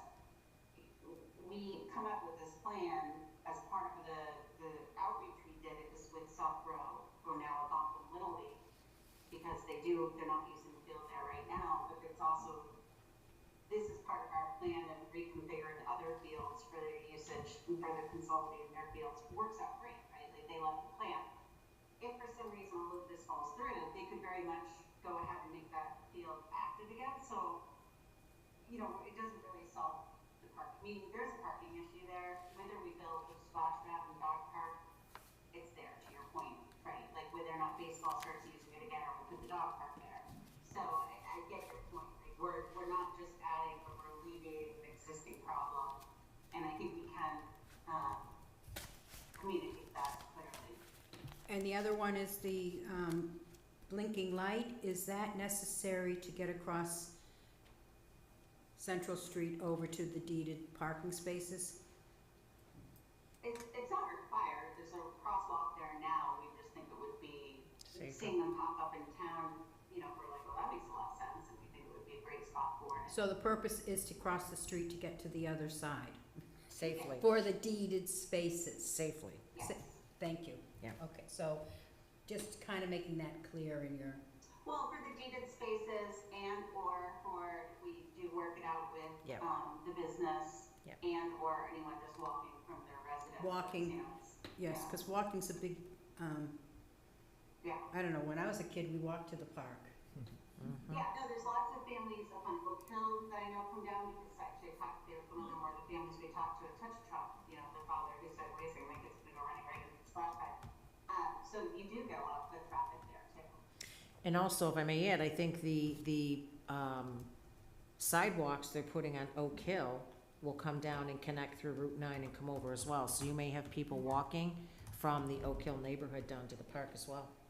Route 9's kind of I tricky. know it is, but you can still cross. There's a, Okay. They crosswalk definitely do there. it today. They definitely do it today. Yep. So that's, The blinking light was something that has been brought up on multiple different community engagement sessions, so it's something that's been a constant. we'll also draw attention to the fact that there might be cars backing out. I mean, just sort of Right. get your attention to slow down a Yep. little bit. So, all right, thank you. okay. I have a Go ahead, few more Grant. things, sorry. Go ahead. So, I think I've mentioned this previously, but one of the things I appreciate about the redesign has been just the reduction, or the addition of green space and the reduction of the impervious.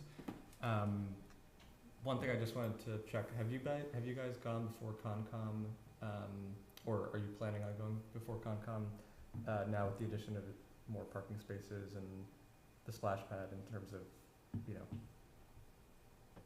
water discharge and all that stuff? We would be happy to. We did check with DCR before we even started this project to make sure that this would be a permissible project, obviously abutting DCR, but we'd be happy to go to conservation as well. Okay, thank you. And then I just have more of a question for CPC about the parking and the flashing light. Are those items fundable under CPC? Because when I think about, for example, open space and recreation funds, I typically think of it going directly towards the benefit, and even though these things might assist in that, whether or not they are fundable. We ran into this in the past at the golf course, and I'll have to double check, because if it's an additional, I think the word they use is diminutive. So this is a little bit maybe bigger than that percentage-wise, but it's not, like, if you wanted to build a parking lot, no. But if the parking lot is part of what you're, an attribute of the project, yes. on-street parking improvements, I see that as parking, but I'll check with the coalition to be sure. I think yes, but let me double check, because it's not like it's a, just pretend it was a $1.5 million project where 900,000 is parking, Mhm. right? Yeah.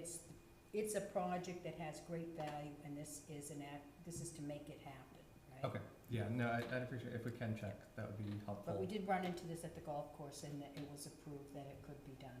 Yeah, and I guess just a question for me then is, especially, I don't know if it makes a difference or not, but it being on street and especially the crosswalk kind of being like outside of the, if we think of like the scope of the, like the contained area in which the park is actually happening, whether or not that makes a difference either. And I guess just a question, perhaps a rhetorical question, but I think it's an actual question, is like, why should CPC fund these instead of just the DPW through the general fund in terms of like general street improvements? If these things are, you know, useful and needed, what, you know, could they go through additional? Travis, Travis, correct me if I'm wrong, the grant, it's like the flashing light thing, it's funny, like this was added on like the last meeting, because literally, like, you know, some of us live right near Richards, where I don't know if you've seen, but when the flashing lights went off, so we started talking about it, and that's when Travis reached out to Chris or whomever and found out, or Bill, about $50,000, but this is how the grant works. So like, same thing, we're like, well, that makes sense, we want one of those. I would say it's the make or break of the project. Hopefully we get, you know, qualified through the grant and the town takes care of it. If it was a major sticking point, you know, we could talk, you know, maybe see if CPC can cover it, we'd see if maybe rec funds, if we'd want to cover it. I don't think it's like the sticking point for this project, but it certainly seems to make a lot of sense to us, and hopefully would qualify for that grant. And I'm not sure we even got into the timing of the grant, Travis, with him, did we? Because they just got done with this existing grant. Oh, no, I didn't get it, I didn't get into the timing. I think it's definitely a little bit of a sticker shock because they're solar, and that's, I was just surprised that they actually cost that much. I've never been through the exercise, so Bill educated me. I have looked up a few, I just did a quick search of the CPA database, for Massachusetts, and there were, to Freddie's point, there are parking lots that are tied to projects that have been included with other CPA projects in other communities, but the blinking light's a good one, a good point. Yeah, and I only bring it up because oftentimes we ask, like, are there any other kind of alternative means of funding? And in this case, the general fund is one where, like, I'm not necessarily convinced. I'd like more information about whether or not the parking elements are strictly CPA fundable or not, but I think regardless, like a case could be made to the select board, for example, that like, hey, we need to revamp the parking and add a crosswalk here, and maybe not having to use CPA funds for it. Out of our community forum meeting, and I've been filtering people to the DPW, so they hear this as well. So like, one of the things that our recommended was when you get some of these concerns from residents or talk to them, have them talk to the DPW, because if they get on the list or if he hears enough, maybe there's a way that we can expedite the light there. So I've been bring everybody to DPW that I talked to that would like to see the blinking light on Central. Yeah.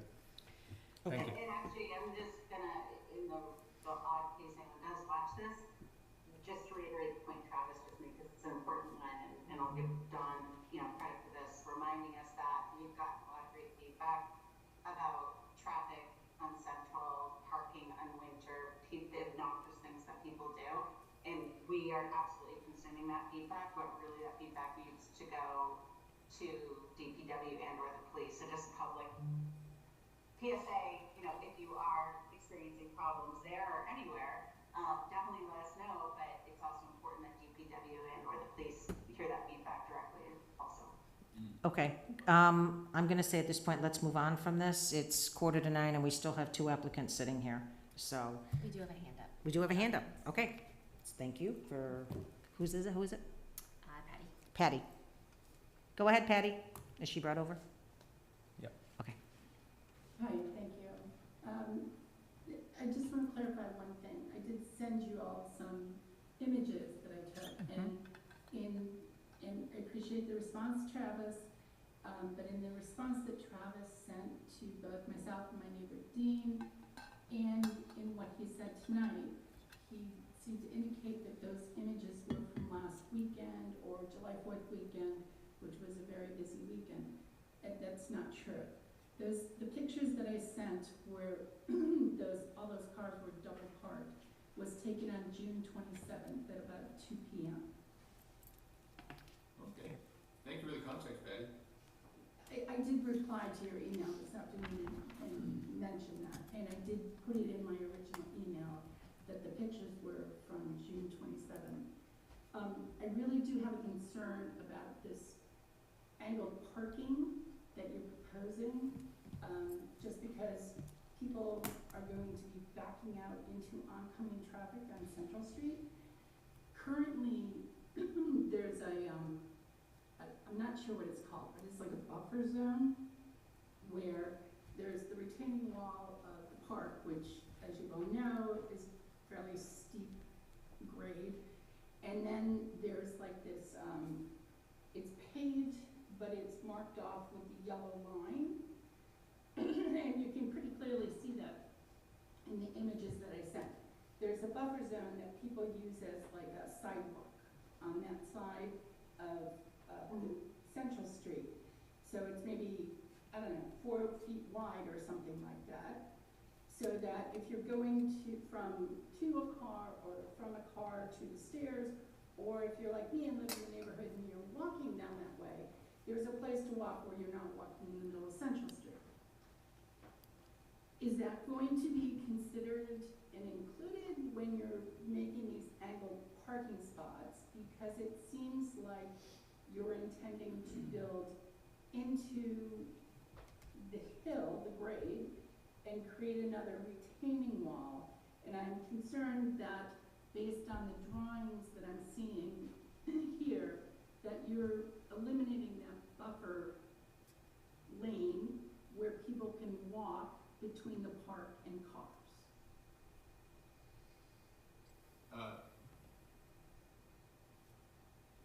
Kristen, are you okay? Yeah, I was gonna say, do we need to, I know that that was a talking point for us because we recognize that need for people to be able to get from their car to the field, and that might be a question we have to, I want to confirm with Activitas unless you know, Travis.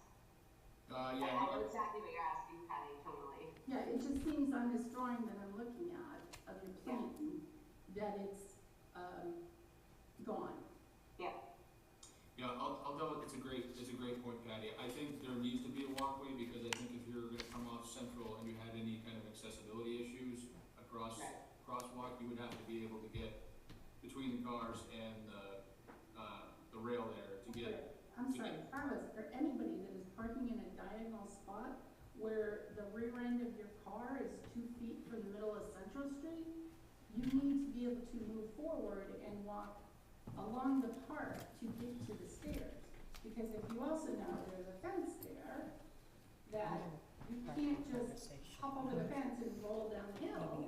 You need to walk to the stairway to get down the hill. Yeah, and again, I think we need to get the official answer from Activitas, but I know that these are considerations we discussed. For example, to even get the grant that we were talking about for the flashing sign, we learned that, you know, there's ADA requirements, for example, that included what Travis just said, that somebody could get across that crosswalk as well as maneuver to the appropriate place to get down to the fields. So that would imply in itself that there has to be that buffer. But I think that, you know, we can go back and clarify that in writing with Activitas. Who is it that determines whether angled parking with the criteria that the dimensions that you're suggesting, who is it that is responsible for determining if that is safe and acceptable? Is that the police or DPW? Well, that's actually a great point. I mean, that's part of the reason why, and again, Travis, help me off if you already know the answer to this, but that's one of the things that we weren't sure about. Like, you know, we want to, for example, get better signage to enforce the parking on Central Street.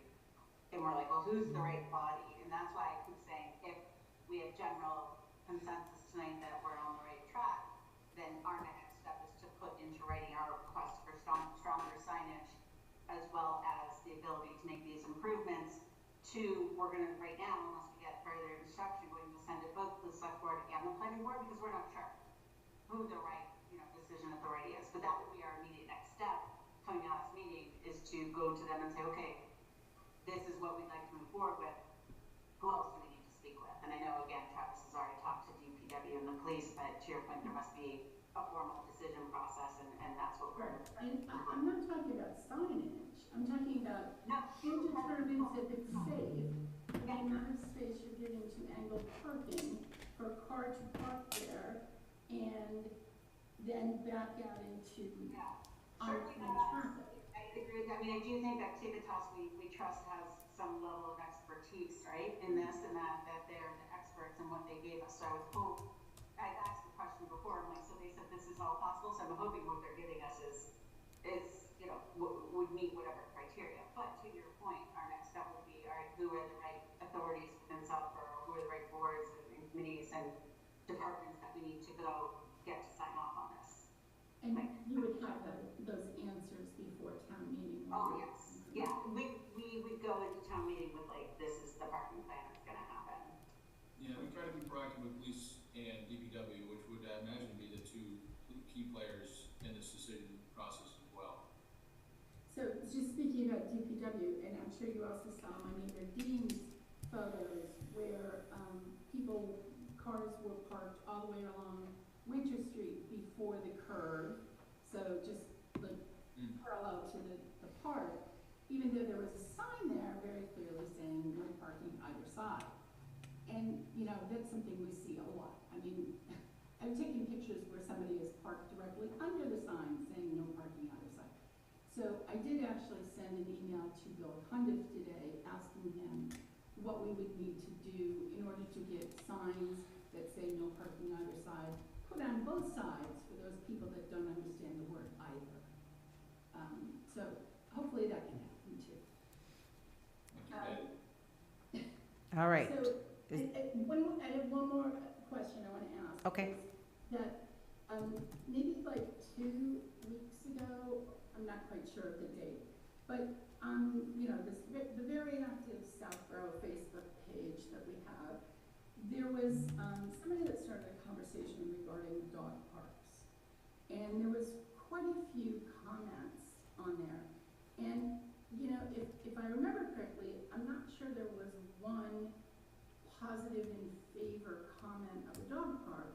Most people said they don't use them, although it's a nice idea, they don't use them because there's too many dogs that are out of control, and, with all these dogs of all different sizes off leash, that, somebody's little dog got, beat up or something like that. And I was really actually very surprised about the number of negative comments. And I was just wondering if you guys saw that. And I didn't see that particular one. I mean, I do follow the geek that I am, other recreation areas, and I follow North Rose Dog Park and West Rose. So, I mean, you're going to hear that, but keep in mind, despite recent comments on the master plan, we take the master plan very seriously, and this has been a long-standing ask within the town. Not only that, we did a survey that Travis can speak to that was pretty well responded to as far as surveys go in Southborough, and just supporting this. We've been at the dog park for a long time, and this is literally the only location that we can find that we can put it in. Remember that originally we were looking at Lone Black Field, so I understand that. The feedback's been positive, but at the end of the day though, we're here to say, look, we heard you, this is what we think the town wants, but then the town votes on it, so.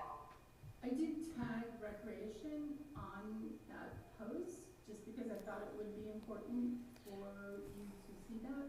And I do hope that you go back and look at some of those comments to see what the issues were, and why people had a problem with potential taking their dogs and using the dog park.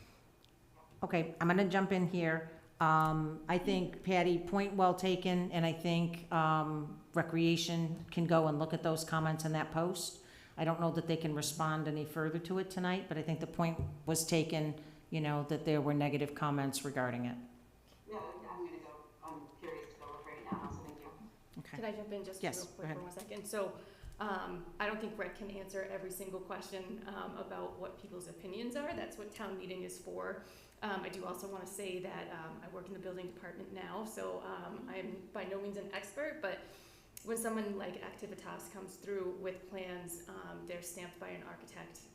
They need to go through a really good process with the building commissioner, and you guys will have to be pulling permits as you go. And our building commissioner right now is very strong and he's very safety focused. So anything that gets through, is going to be to the, most, you know, the highest degree of professionalism and safety. So I wouldn't even question that. It is great to go back to, Activitas with certain questions, but I'm pretty sure that, it's all gonna be safe and to code. All right. All right, Patty, is that it? Thanks, Katie. Thank you. All right, thank you. Thanks, All right. Patty.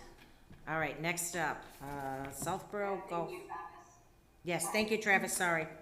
No, thank you for the mix up on the application. I will send a new one tomorrow. Nope, that's, Thank you. that's great. And Katie, when we get, would you mind when we get the updated application from Travis and we put the golf and trails updated on the website? That would be great, if you wouldn't mind. Absolutely. Okay. Tony, thanks for hanging out with us. I know you didn't have anything better to do tonight, did you? It's been so much fun. Thank you for coming. How are you all tonight? Thanks, everyone. Good. So, Tony, why don't you just go ahead and give a little bit of an update? You did send in an updated application. Thank you. It was great to get it in, and it was great for the information on it. Do you want to just give a summary, an update? 2 years ago, that at a town meeting, an irrigation system was approved. It went out to bid. The bids came in high, and we realized we needed a booster station. So this new application reflects updated pricing and the need for a booster station. It's pretty simple. Okay. I have a ton of questions, so I'll go last. I'll kind of go down the line. And I want Freddie to also to give a Audubon International update, because that is an outstanding and open project as well. So I'll go last. So go ahead, Ellen. Okay. And thank you for coming, Tony. Yes, thank you for coming, thank you for your patience and for your application. So, let's see, the question I had for you, and then I have one for Freddie and Lisa as well. Perfect. So looking at the breakdown of this budget, which is really helpful to see at this level of detail, this 25,000 contingency in the other system costs. Is there additional contingency funds somewhere else in the project, or is that everything? Not that I'm aware of. Okay. And do we feel like that's sufficient, or would we then be adding? Bill Cundiff hired a consultant to come up with this price estimate. I asked the same question. The consultant said he was comfortable with this. Okay. Thank you. And so my question more for Freddie is that understanding both this project and the Trails project in sort of a similar light as ones that were approved at town meeting, went out to bid, bids came back drastically higher. I'm trying to understand better our process for these groups then coming back and applying for whether it's additional funding on top of what was already approved, or applying for the whole amount again, because I think there seem to be different approaches between these two projects. So I would just like to understand that a little bit better. Okay. Oh, yep. This may, I'm gonna have to go back. What you have to do is look at the original warrant article and application, because the article is dependent on, as presented in the application and to the CPC.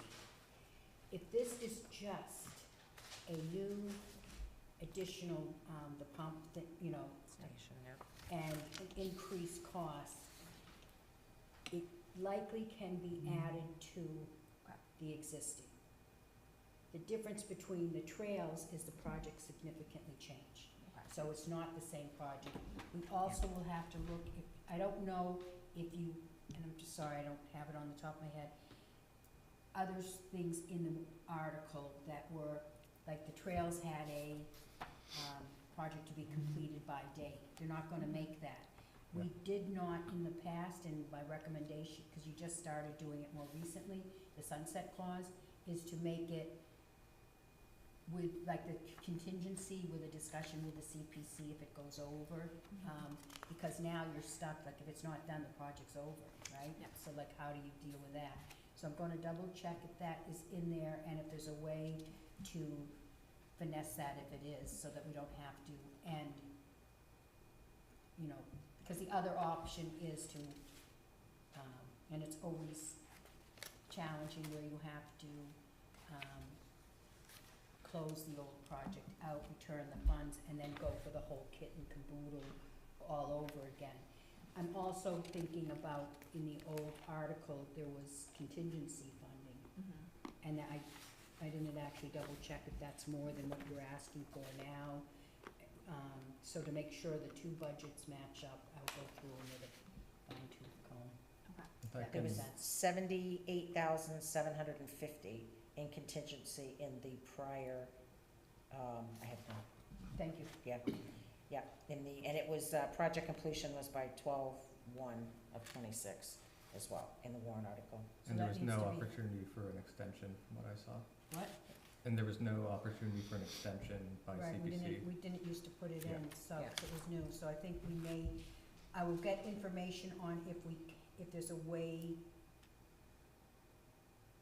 to, I don't wanna say massage it, but, so, without having to take all the money out and, you know, put it back, and then put it back, as a whole project, 'cause, there's always risk in that, 'cause you have funding for irrigation right now, except for the date, correct? So, if this didn't pass at town meeting, you still would have that existing funds, except for the sunset clause. Yeah. So, which is why you would want to consider, I'm not saying you should do one or the other, but you'd want to consider best, practice, whether it is to, you know, start all over again and have that short period of time where, you know, there could be some lost opportunity. Because you could still do some kind of irrigation with the funding that's there, if you found a way to do it, you know, whether it's, you know, so. So I'm gonna ask a quick question on that, Ellen, just to kind of expand on that a little bit. So, say as we progressed and we got to 8/31 and we said, you know what, we're not gonna get everything we need to do for this, at the very least, don't we have to go back to town meeting and ask to extend the 12/31 date?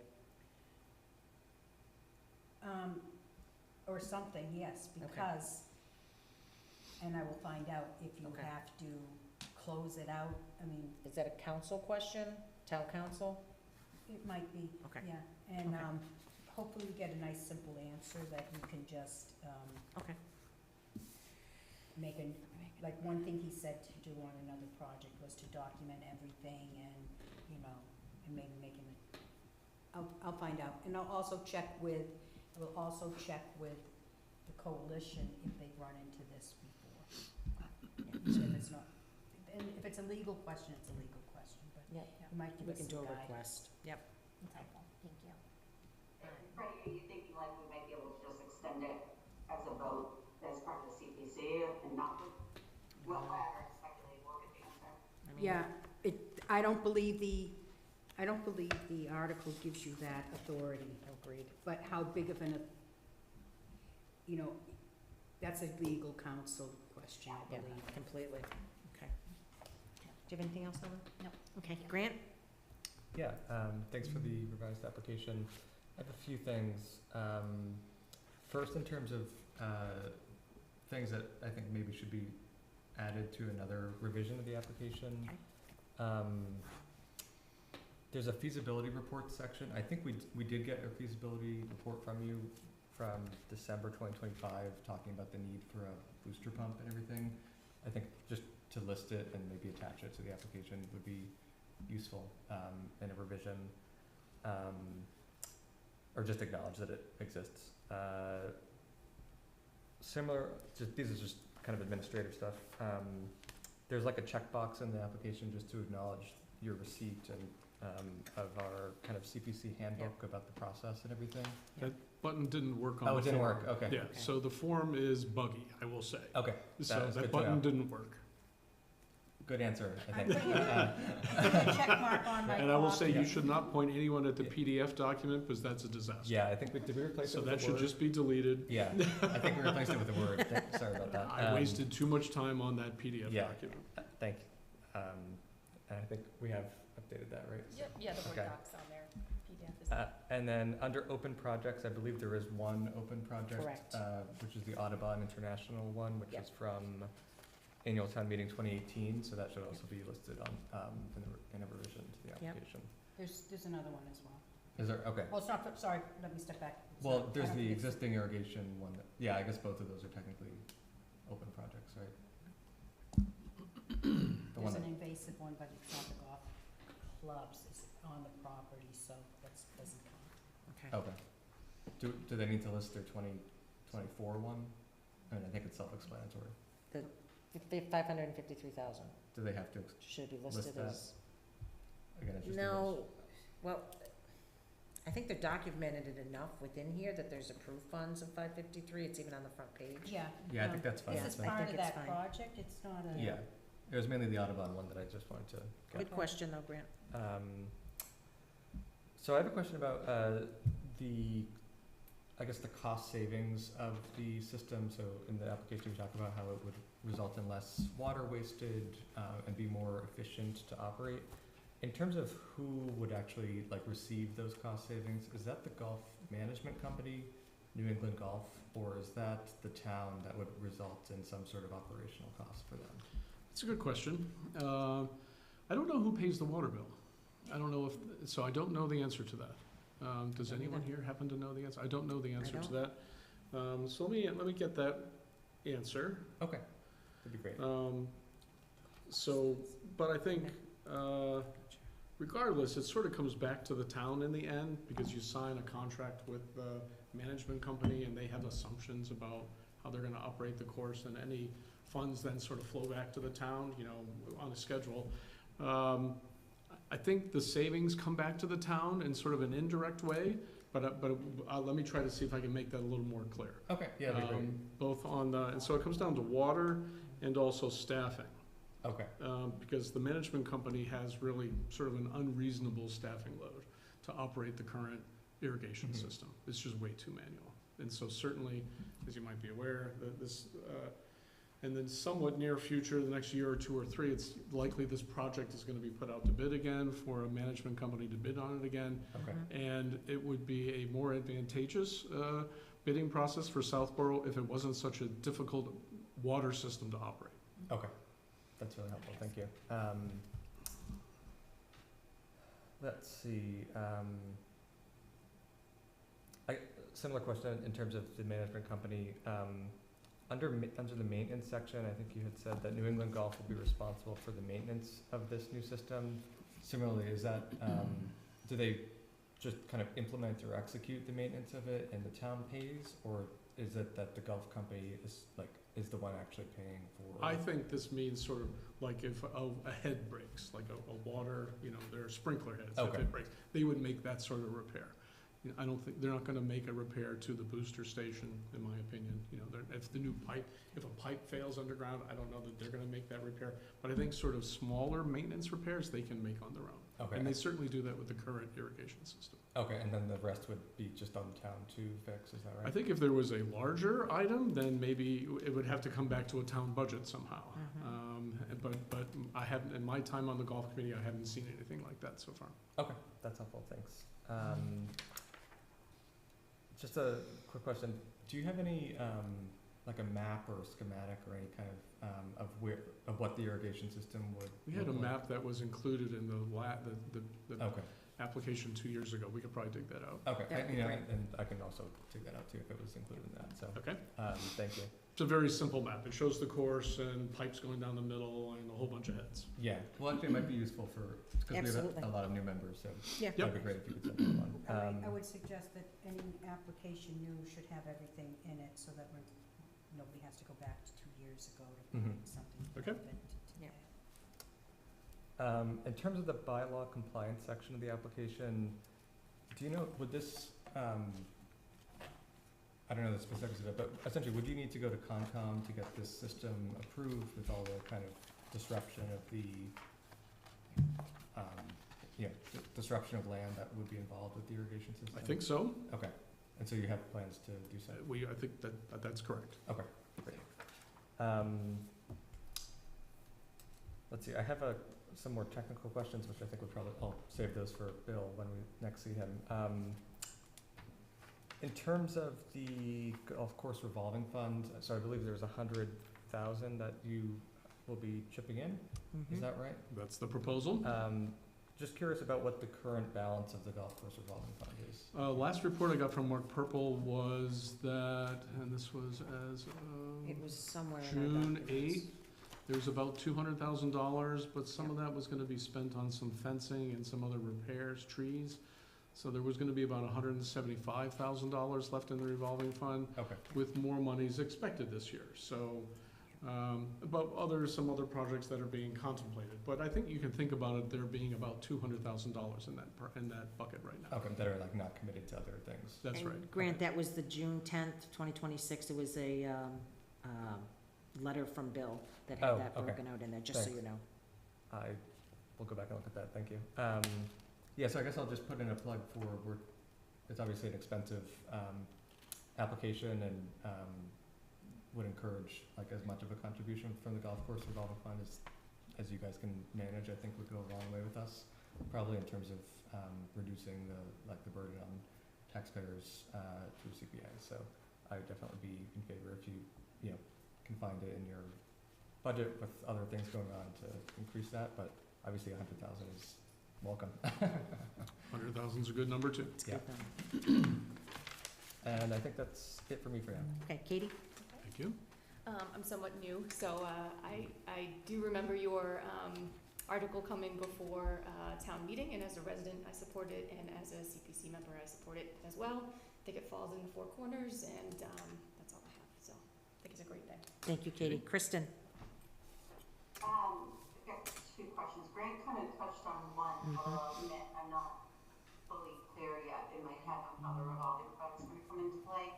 And that honestly, it very much would be a me problem. Like, we're allocating $100,000 this year out of the revolving fund. Is anything going into the general fund? I know that was kind of a question at one point. No. No, they pulled that article from town meeting. Okay. Yep. That's helpful. And then is it like a one-time only thing? Meaning, would we be coming back in subsequent years to get any of the money from the revolving fund? I don't believe we can do that. We looked into that when we were talking about bonding Yeah. before, and no, it's a one-time thing. Okay. Well, that answers both my questions on that. And then the Audubon, and I'm not going to pretend to be like the biggest expert, we spent a lot of time talking about the Audubon requirements, Audubon Society requirements in previous meetings, in terms of commitments that we had intended to move forward with as part of our work with the golf course. Did I right in saying that, and where did those things stand? As Freddie and everyone well knows, this Audubon discussion goes back to when the course was acquired by the town?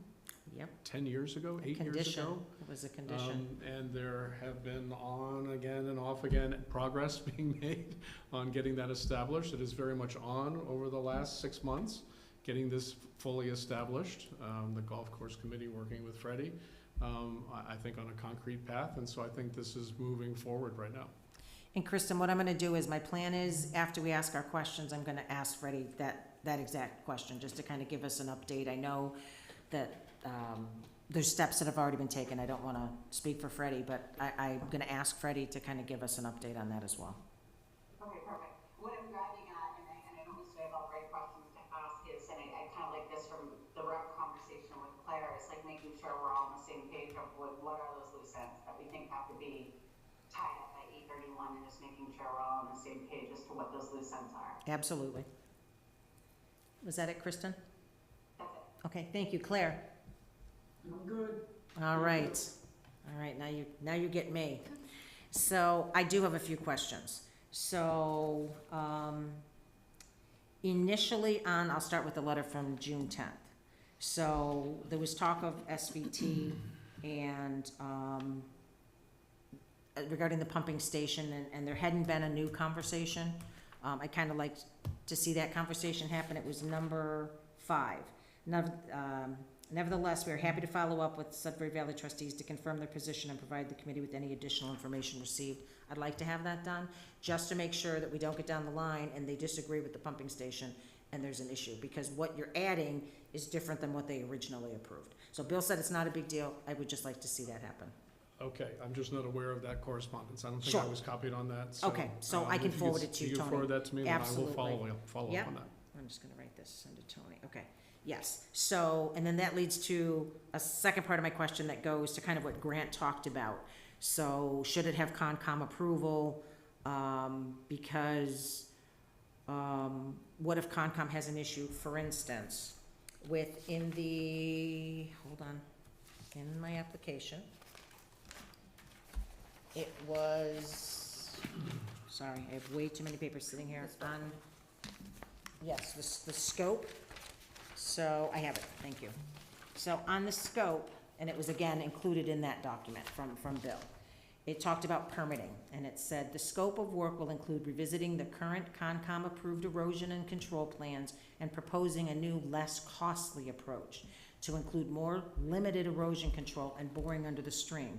The system will be designed and bid not to inhibit Audubon International requirements. So, I have a few concerns with that in a couple different ways. So, the bid that you have for this is for, proposing a less costly approach to erosion control and the stream. So I would definitely be interested to what Concom has to say about that, because what if Concom disagrees with this approach? What cost-wise potentially might that change? I have way too many notes here.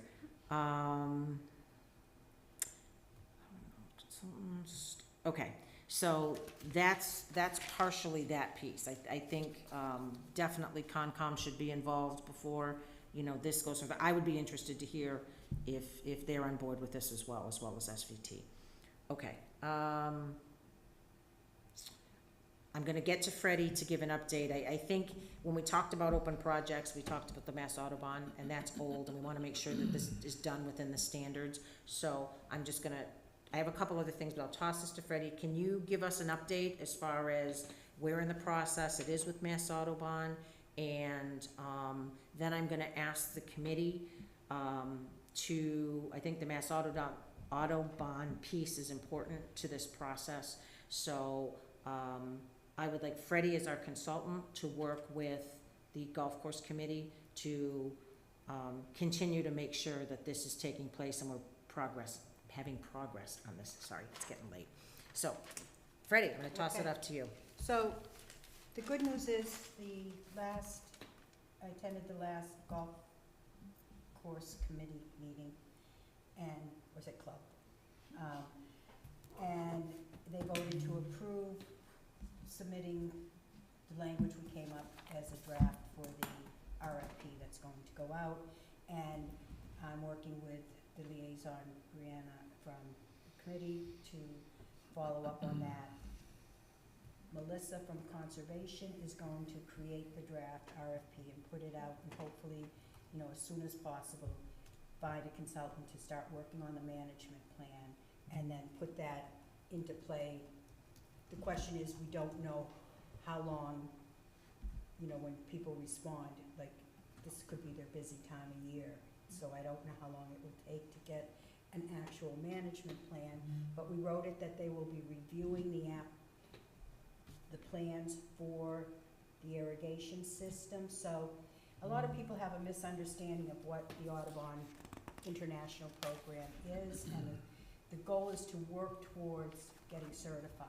But in that process, like when this first started, the intention was it's for new construction or renovations of existing courses, and they want to be sure that that is done appropriately, and there's a process within the Audubon International. It's not just handing them a drawing and saying, is this okay? I mean, that's better than nothing, but it's to have a team put together with different members representing the golf course, the management company, SVT, the CR holders, wildlife experts, golf experts, if I didn't already say that. So it's a team that works together and reviews things. And when they first come up, like, they want water quality sampling. And I'm not sure if that's gonna come into play, but they're talking about boring under the stream. I think that's gonna come into play, so, as they're doing the construction, you wanna be sure that, you're not degrading the habitat or the, conservation values of the property, as well as the water quality. There's also requirements for reporting on chemicals used. And, you know, because we haven't been engaged in it, that hasn't been done, so that will be starting up. And that was a big deal for people who were not that comfortable with, you know, having the golf course operation. They said, well, we got the land, let's just keep it as open space because you have a CR on it.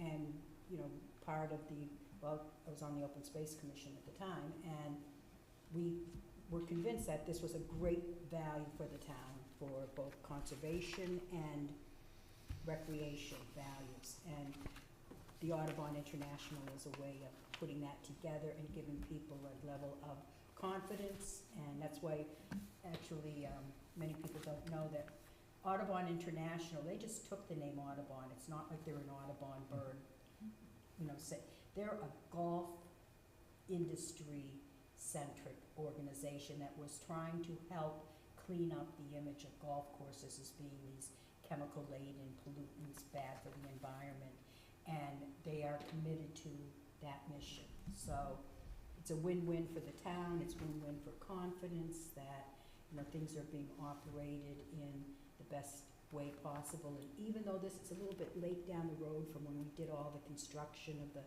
holes reconstructed and stuff, this is a big deal having this irrigation. You're talking about boring under a stream. I think, you know, that's certainly something that we want expert eyes on.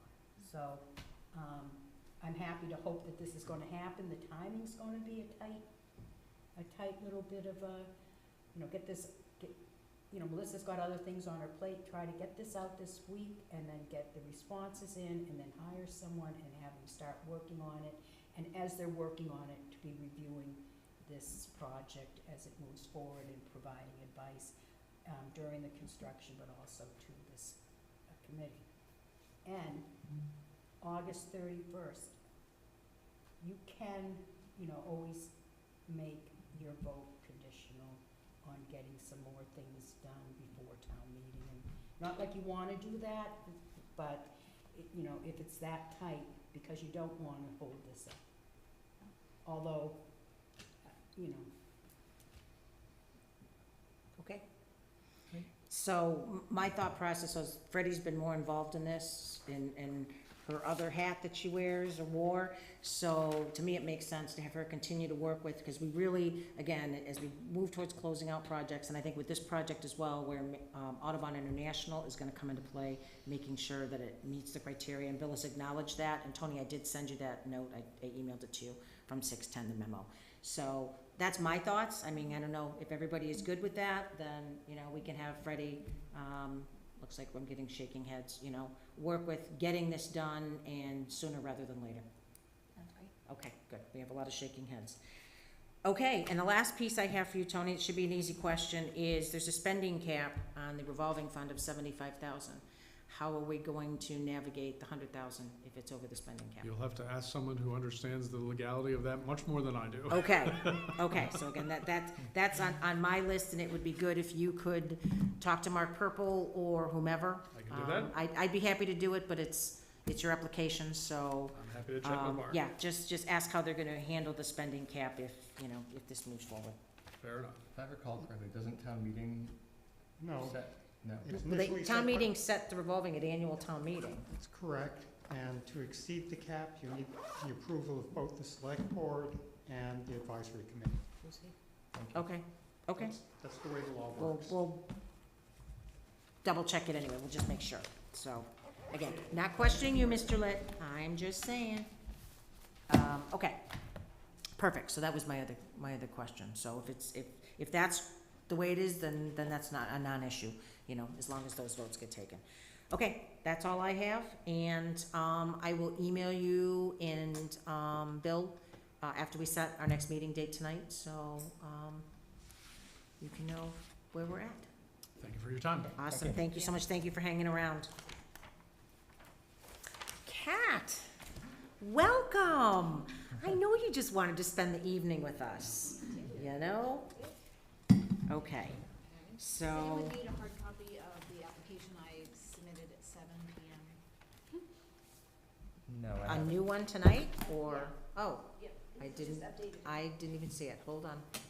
Anyone want a hard copy? Yes, please. I'll take one since it's already printed out.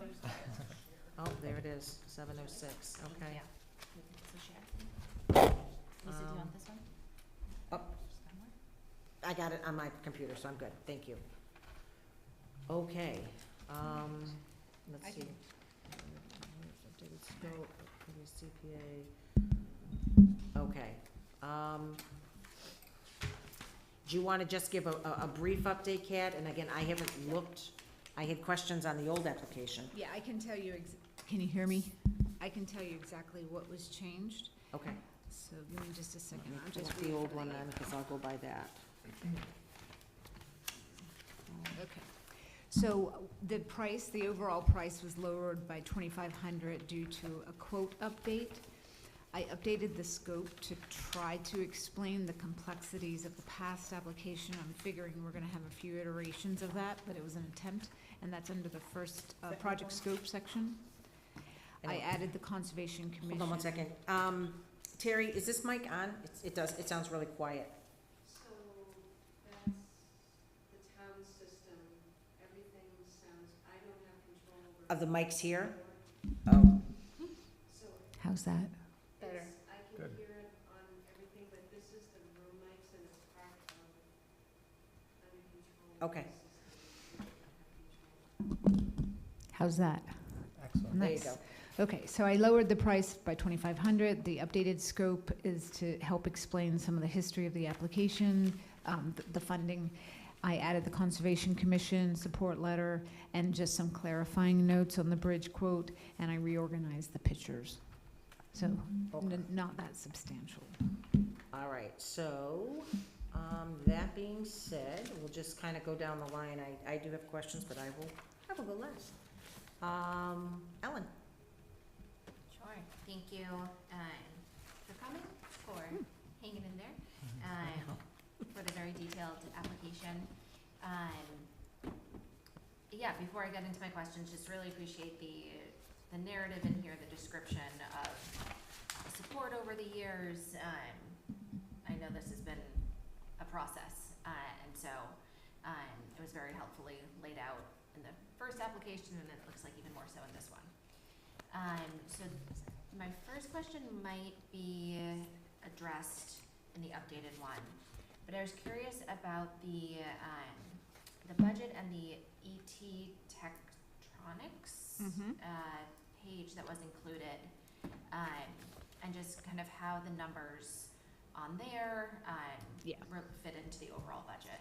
Yeah, it's a good question, and we may not want to include the bridge quote, but essentially what we did and what I tried to explain in the application is the total project is 65% of the highest bid that we received in December. So the bridge quote is just one component of that, and so the numbers won't add up. So if that's gonna cause more confusion, we're happy to take it out. We're trying to be as transparent as possible, so that's what that is. Okay, I appreciate that. So that is one piece of then that 65%.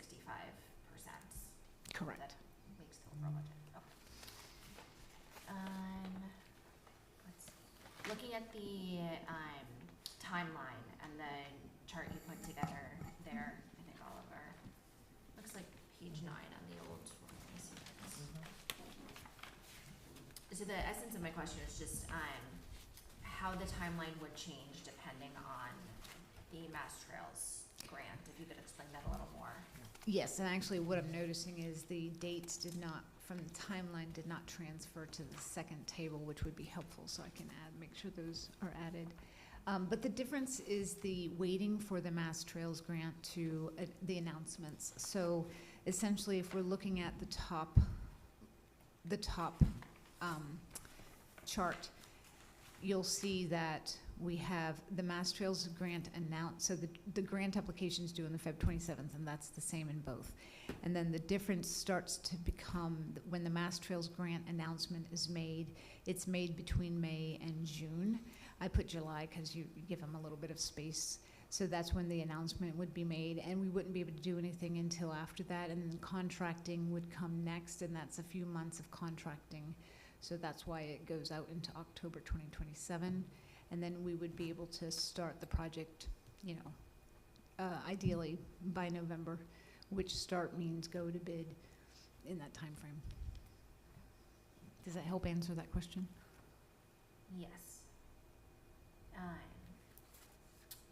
So just how does that impact when you anticipate the project being complete? Since that last column is. Right, so if we don't get the Mass Trails grant, for example, then we would be able to, instead of, prepare bid, so we would start in June 2027 rather than November 2027. So it advances the timeline a few months. Okay. Thank you. And I'm looking between two windows. So just a question about the maintenance question. And so you noted the committee will be responsible for identifying maintenance issues, will be funded through budget, grants, other available sources. And my question was just if there's any kind of planned maintenance or known things you're gonna have to replace, or depending on the material, if it needs to be sealed or kind of whatever that's known at this point. Yeah, not additional. So one of the reasons we chose the modular bridge is because of the longevity. There's like a 75-year lifespan. Now I'm assuming if we change the board, the decking to wood, that 75 years would change depending on the type of wood we're using. So there isn't a specific number that we have or an understanding at this point of what the maintenance or when that would come up. But you can imagine a boardwalk, the decking being exposed for 10 to 15 years. Some of the decking is going to loosen maybe, or some may start to deteriorate. And so those are the types of things we'll likely be able to do spot maintenance on and won't be that costly. As far as the structure of the bridge, we're not expecting to, in our lifespan, address maintenance issues unless there's anomalies, which we would hope to identify, obviously, with our engineering oversight ahead of time.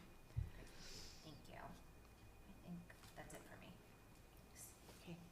Thank you, Grant. Yeah, thanks, Kat, for a great application again. I really appreciate you kind of keeping with the original scope of the project instead of paring back. I think result in a better outcome or for town residents.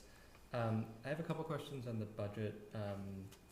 My understanding is when you crafted the budget, you did it based on the highest or a percentage scaler or something on top of the highest bid that you received. Yep. I was just hoping to get a sense of what the range of bids that you received was at that time in terms of the price, if they were all kind of bunched or. Yeah, we received two bids. One was the one we're included, I think was $448. I think, if I'm remembering right, the other was $424. Okay, so pretty close. Yeah, the deviation wasn't that much. Okay, and so you're going with the higher one just to be safe. We did, yeah. Okay, thanks. Yeah. Another question, which I think is probably more for Freddie, but I think in the budget, there's a 20% contingency built in. We normally do 10%, is that right? Or 20 seems higher than we normally do, or? There's a reason, yeah. I believe we've done 15%. Construction is different, and maybe there's a reason for this to be at 20%. So, again, only for funds that are not foreseen at the time Yeah, and we still of need the application, authorization. and the CPC gets to determine if you can use them. So, I don't know what the current best management is, whether 15% is too high or not, but I think having a conversation with Pat why she chose 20% would be worthwhile. Last time we had that application, Ben was the chair of CPC, and he recommended 20% for this type of project, so that's why we landed at 20. Yeah. That's helpful. Just given the history of this project, Yep. I hate to come back to well, you've already been at 3 town meetings, but for this part of it specifically, a 3rd town meeting or something, if, bids come back higher, so I'm fine with erring on the side of caution on this one. Thank you. Let's see, this might have been in there, but I might have missed it. The Mass Trails grant application, how much are you applying for? Yeah, I was just looking at that over. So it looks like for a trails grant, the maximum amount would be 100,000. So that Okay. means we would not get 100% covered from Mass Trails. However, if Mass Trails would qualify this, so for shared use path, this is not that, but they said shared use and regional trails, you could qualify for up to 500,000. I would have to ask to see if this would qualify. I'm kind of thinking it won't qualify because the shared use is a specific type of use where they allow bikes and all sorts of different things, and it's what we see for rail trails. And although this will qualify as a regional trail, I'm not sure they would consider it in the same bucket. It would just be a question I can ask and see what they would say, so we can know that in the next month. Okay, no, that's really helpful. So essentially what I'm thinking about this, potentially, or you'll be applying for up to 100. Correct. As of right now. And Yeah. we could expect, if that was to be granted, 100 to be taken That out would, of the cost. right, and they have the right to assign whatever number they Yeah. want to it, right? So Up to that even though amount. we request 100, it would be their call. Okay, great. And Grant, it was roughly 15%, just under 15% contingency on the original 211,000 Okay, in the prior application. in the prior application, yep. Okay. Yep. Thank you. Just in terms of the timeline, I know one might finish earlier than the other based on, with CPA funds only versus, not, but I would just, again, being paranoid about not having to come back to a 3rd town meeting, I would be very generous. I recommend being very generous, with the timeline there, just on the CPC sides in terms of Do you after think- 28. You think beyond December 2028?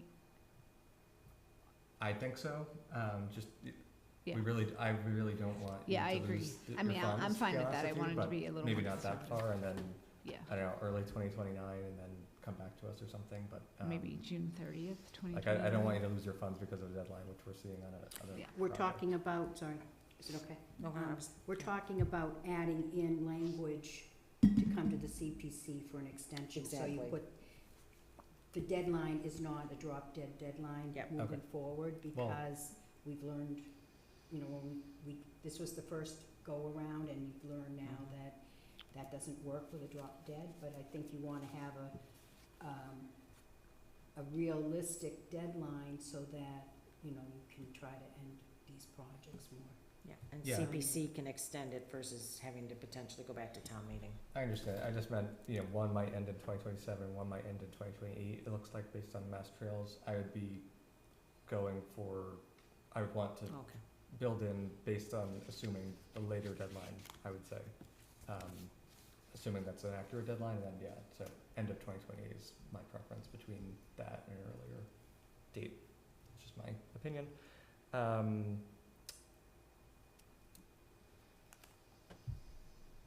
Let's see,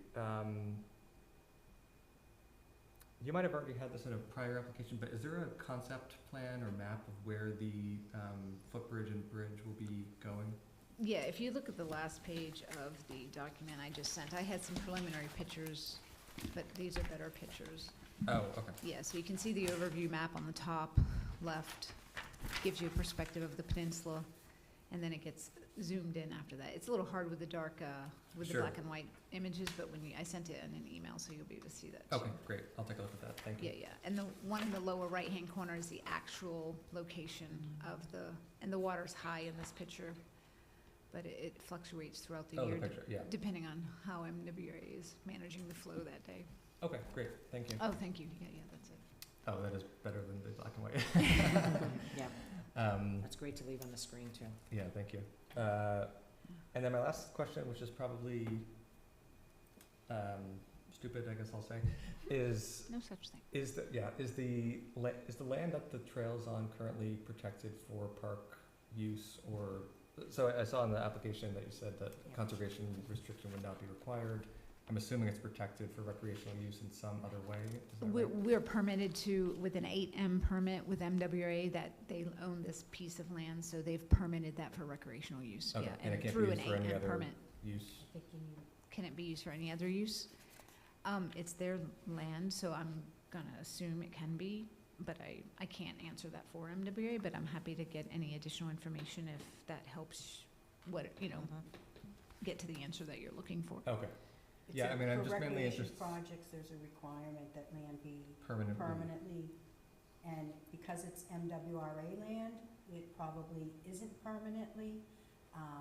They can decide to not use that as a reservoir and use Yeah. the land differently in the future.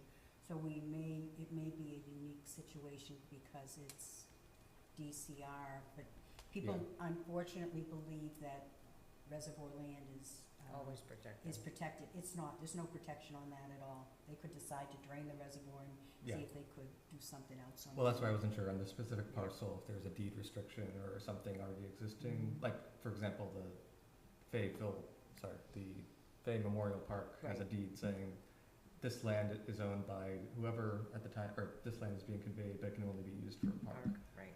I wasn't sure if something similar existed here or if there's any Probably other not. kind of permanent protection, so. I guess if you have any, or can get any info on that, that'd be helpful. Yeah, so the question would be, because I'm pretty sure I'm not going to be able to ask, is this permanently available for recreation? But, I can say that CPC's asked about how should we frame it? Like, how long do you anticipate this being a recreational path? Do you have any plans for changing it in the next 20 to 25, 30 years? Like, those types of things we'll get No, to the answer answer. that. I think the Here's question. the issue, it's why he's asking, it's a legal requirement, just like when you buy land, there has to be a conservation restriction on it. Or, so for recreational projects, there needs to be deeded for recreation, isn't that what we were told? And I'll double check again. Yeah, it could be a question for Stuart. I'll Yeah. ask Stuart, because what I was trying to get at is because it's DCR land and it's water, shed protection, it might be different. Well, this is MWA land on this side. DCR's on the other side. It's just a weird split. Yeah, so I mean, I think Either- if you have It doesn't matter. Okay, like as long legal as you- authorization, are you which I sure? think you Right. do, saying you Right, can build a I'll path check, we here. don't need, we Yeah. won't know tonight, I will Yeah. find She'll out. check. So you'll What's check, required. I won't ask yet until you I'll find out direct what you me. need to ask. Yep. And to be honest, I know it hasn't been a problem in the first 3 phases or whatever of the trails. I know. If it I know. becomes a It's a problem, trail. what are we gonna do? But Yeah. I just thought I would Learn more, ask. do better, Yeah, Yeah. so, Okay. and that's it for me, thanks. Okay, great. Katie? I don't have any questions. That's great. Kristen? Sorry, one sec. This has been great, great discussion. I was kind of focusing in on our page, sorry. I'm having issues with the dog. I think we've worked through this with Kat, right? So now when I look at pages, I think it's 5 and 6, sorry, I'm gonna scroll back up here. Oh, yeah, project outline, yeah. Yeah, and then explaining what, I blew it up, yeah, so page 5, with project scope and then talking about why the project changed. Yeah. I think this is all really good, right? Like, this is what we have been working towards collectively to understand like all the moving parts. Yeah. So I was trying to read this as if I was a citizen, who Yeah. had not been in all these conversations. Right. To see if it would make sense to me. And the only thing that might trip me up a little bit, and again, I'm just kind of sharing this is food for thought. Yeah. And I want, obviously, recreation supports this, I support this, but we have a lot of projects coming together at the same time. Right. When I look at prior CPA investment, and we go down to kind of like separately, the 2024 annual town meeting voters approved 211,000, et cetera, and we go on to say that we would like to use the existing 211,232 for the revised pedestrian footbridge, obviously getting rid of the other, scope of that work. That all makes sense to me, but I think do people understand that that money isn't kind of going back into a trails bucket, it goes back into the larger bucket.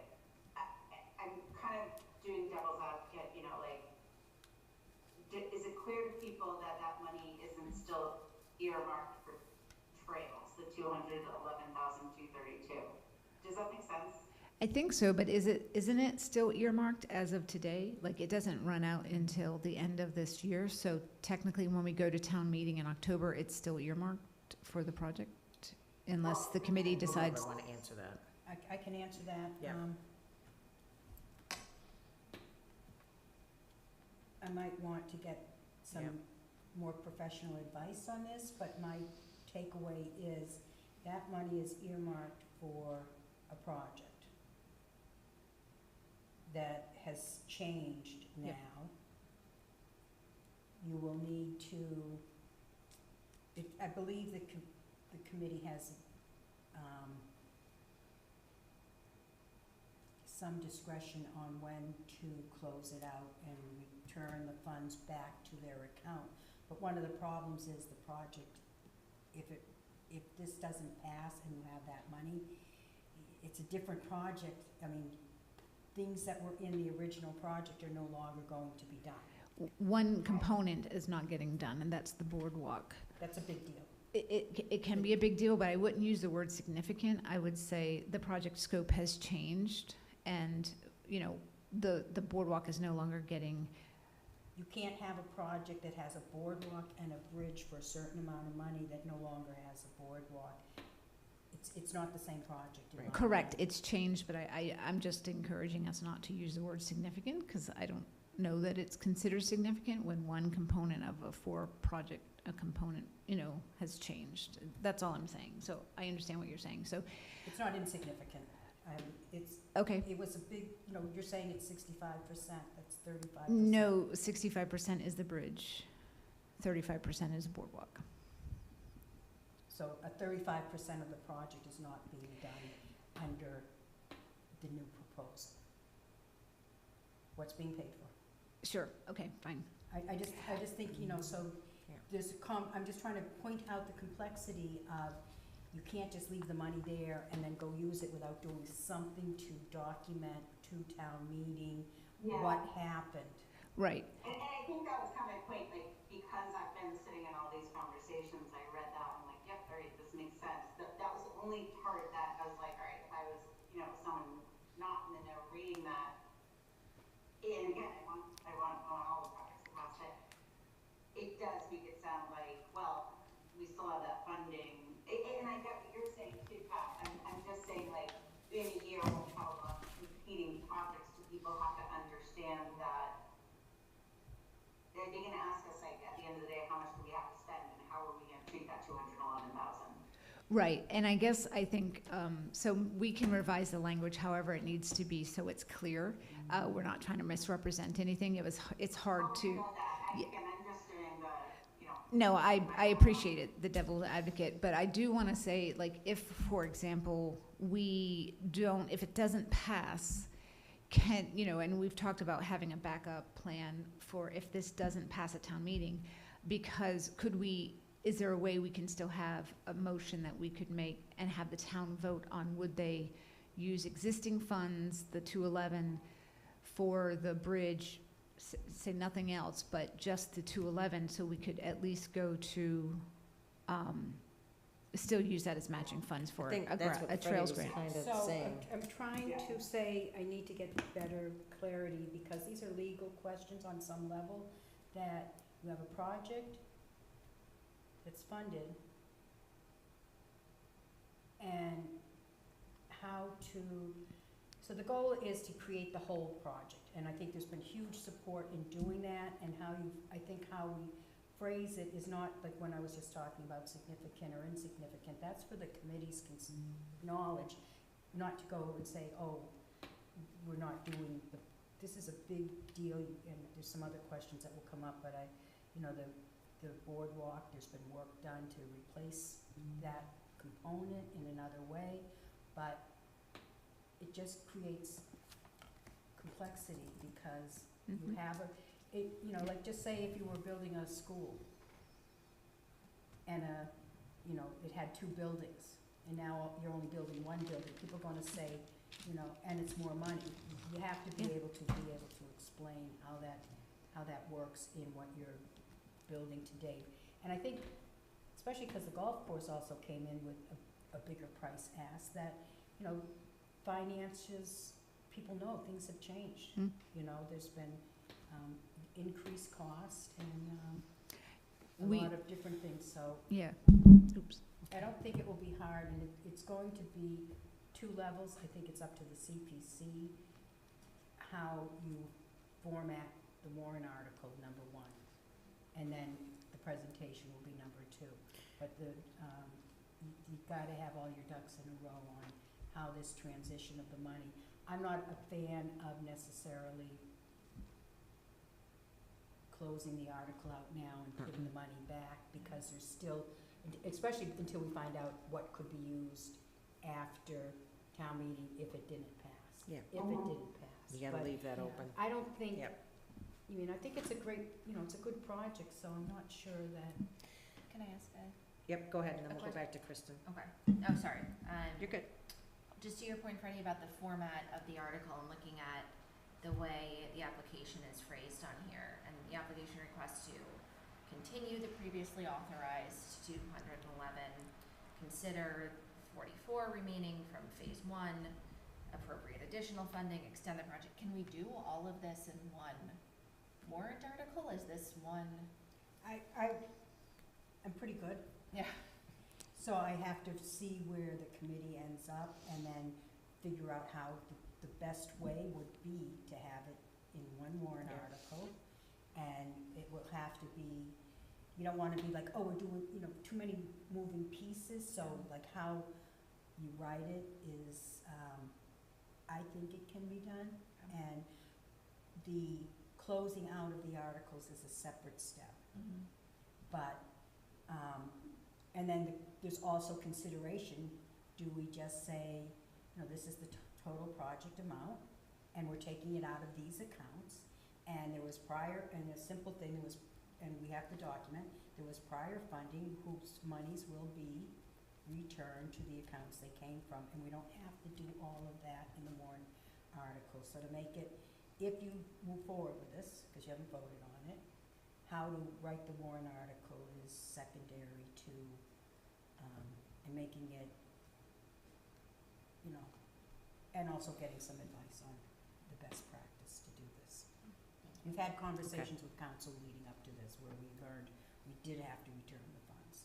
And we'll find out before the next meeting. We will have answers to these questions from council, and/or the coalition. Kristen, did you have anything else? No, I appreciate you guys talking through that with me. You covered it. Okay. Claire? Yeah, I'm good too on what was covered, and I don't think there's anything more to talk about until Freddie talks to whoever she has to Okay. talk to work out the legal stuff. Okay, thank you. I have a few questions, but they were based kind of on the old application, so I don't know Oh, yeah, they're probably still relevant. if they got changed. So, Yeah. in different places in the, like under eligibility, it talks about construction of the footbridge will complete the next phase. So I'm confused because some talks about next phases and then other places it says it will be completed. Right. So, and again, it does it under overall, the footbridge will complete this critical link. So what would the next phase then be if this is the completion? So again, just wordsmith a It's a little bit. really good question, because I think I tried to address, because I was thinking if I say final and then know. if in the future we want to do the boardwalk, then I didn't mean final. So that's, I think, what I was really getting to. So I understand that it Yeah. probably went back and forth, and Okay. I can make it more consistent so that there Perfect. isn't that question. Can we just talk, I'm not clear on this, and I'm gonna try to hurry this along. I know it's late and everybody's tired at this point, so am I. And maybe not even for this meeting, maybe for the next meeting then. I'm just trying to understand, a lot of talk is about the accessibility piece, that there's a 0.4 mile trail segment that meets it. So I'm trying to see Yeah. in my mind where that is. How do people get back? Do they go to like a certain point and stop? Yeah. Or is it a loop? Right, So- it's not a loop, and, I mean, unless you're walking around along Route 30, which no one's gonna wanna do. So the accessibility, it's important distinction, so if it's confusing here, we should go ahead and clear that up, because we're not advertising the section Okay. as accessible. That overview is for the entire Peninsula Trail. Okay. Right, phase 1 was accessible, and we were trying to be very specific about not leaning too much or describing anything else of the trail being accessible, because it's not. It's only the first 0.4 miles from Central Street area. Okay, And and, that's- and again, people won't remember the first article because it's, you know, it's Sure, been a no, couple I years. don't So expect again, them that's to, just a question. Yep, so if you Um, think it should be clarified in any way. Just, let me again, know. just for you, because it's mentioned a few times in here. So if somebody's at town meeting and says, oh, you know, that might Yeah. be great to take my mother or, you know, Yeah, so I whatever, try- and not understand that, so does it end, or, you know, even a map, Kat, to maybe show within all your maps what this Do you- section I'm is? happy to provide a map. Do you think that would be confusing in any way? Um, Can I add a question here? go ahead. Because we're happy to do. You're not making an accessible trail with this funding, Correct. so That's why are we talking about it? because it's part of the history. That's, so the reason, and I'm open to feedback So maybe on we how to just say approach it. that, you know, a defining feature is Well, this, I sort of did, I thought, That- so help me understand what I can do It sounds better. like the trail is accessible that you're working on. yes. On page 3, summary, overall project background Yeah. talks about the ADA, and that's when it stops. Then I go into 2026 CPA project overview. This I CPA application seeks I think it was funding. somewhere else, Kat, I could be Maybe wrong. it's the old application. Yeah. So if maybe. anyone sees that Okay. it's been misrepresented. I'll let come me- back to that. I'll Yeah, come yeah, back, and I'll get in touch with you on that. And if I Okay. can make it clear, so what I thought was important, and this is always the hard part, right? Third time's the charm, is providing the overview of what the whole project is versus just a sliver. And then I tried to do that in the summary by having 2 sections, but if I need to make it clearer, just let me know. Okay. This kind of all ties into one. So the boardwalk piece was complete, well, not the boardwalk, I'm sorry, the natural surface trail was completed, eliminating the need for the boardwalk, yeah. Yep. So I think you're gonna have to explain to town meeting, so I'm at town meeting, I'm trying to Yep. educate myself. You're asking for $178,000 roughly more, but you did a piece of the original 211 and it didn't cost anything? So, just trying to understand Yeah. how the project with the footbridge increased, basically, if you take the boardwalk out, the footbridge itself increased $178,000, that piece. Well, it didn't increase. I Well, guess you're asking some of the for- costs did increase Yes. over time, yeah. Yep. So, and that's the reality of the project, is the costs are more now than they were originally budgeted. Agreed. And, you know, other than it just costs, the bridge is costly, the abutments are costly, the engineering services were costly. So that's just, why is it different than it was? Because we are a few years outside of that, and perhaps our earlier estimates weren't as good as they needed to be Okay, to get us just to where we needed. Be prepared to answer that to town Absolutely. meeting, and that kind of plays on Grant's question, or where you mentioned the 2028. I'm kind of leaning the other way. I'm thinking we approved this in 2023? The 2024. 2024, okay. So it's been 2 years and it's almost doubled in price. So if we put another 2 or 3 year window and it doesn't get done, are we gonna be coming back and doubling the 400,000 potentially? So again, I'm just trying to play this out in my head. I would be more, you know, apt to put a year or a 2 year again with the ability of CPC to extend it. You know, and be able to, again, being able to explain to town meeting why, what happened in between there that, you know, the costs increased. Yeah, So- and just to that point, because I was curious about this too, we just did a walkthrough with Mass Trails. They wanted to see the project Yep. and close out. It was a last minute request. And so I asked them about the cost and stuff, and I said, do you see this often? They're like, they see it all the time. It doesn't mean that we were in the right, but they see these costs, like, you know, the budget being double what they Yeah. anticipated. So it gave us a little bit of peace of mind that, you know, we haven't lost all, you know, hope of Okay. getting there. A question on the grant. Yeah. So back in 2022, there was a $50,000 grant Yep. for the project. Can Yep. you apply to get another grant, or is this Yes. a different grant you're applying for the same project? It's a different grant It is a for this different grant. project, and Okay. I talked to Mass Trails Grant, I gave them a heads up, and I also walked them over to the bridge, so we're No, that no, much totally ahead of the fine. I game. just Yeah, wanna I make just sure. mean that they're now aware of the project, they saw where the site is, it actually gives us, you know, a bit more, it doesn't mean we'll do anything, but they've seen it, and Okay. that's unusual. They didn't get to see any of the beginning of the first time around, Yeah. so that's Okay. positive.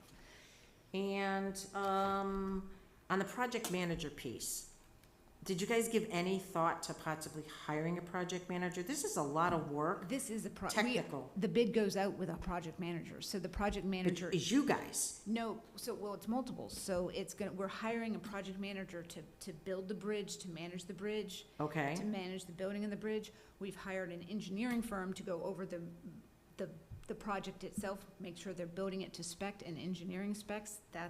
Those are Okay. the people in charge.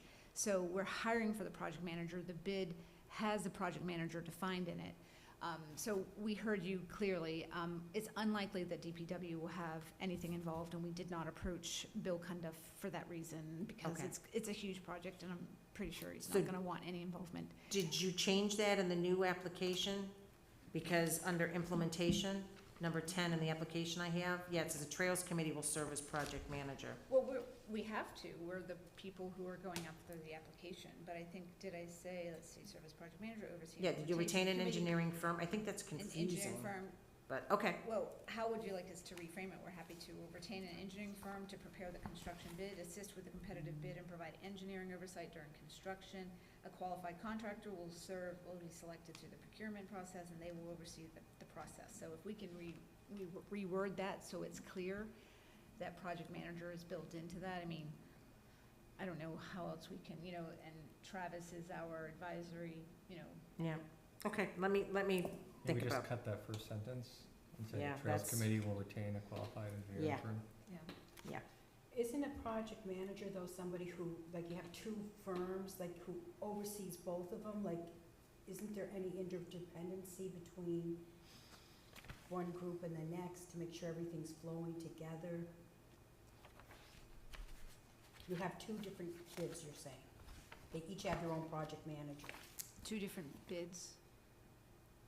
no, two different, there's a qualified engineering firm for the construction documents and the bid process, and a Oh, qualified yeah. contractor for the competitive procurement. Those have to fit together somehow, isn't that what a project manager does, to oversee, to make sure that all flows? And I don't know what you're asking. Please a clarify. project manager for the whole project, not individual Other than the Trails pieces. Committee, we don't have another project manager in place. I've tried to explain how the parties we have. If we need another party, please explain. Again, nobody's criticizing or Oh, anything I'm yet, not I'm critical. just, I'm just. we I'm on other confused. projects have, requested, a project manager to oversee it. And again, it's no slight to anybody, but it's a ton of work for you to take on, Mhm. and again, just a question, I'm just gonna. Yep. No one else may I have, will say from a rec perspective, we've been revisiting that ourselves too in past, prior to Travis's time, like, when having the rec director be the PM, and even we're kind of leaning away from that just because of past experiences. Again, I'm just throwing that out from our experience.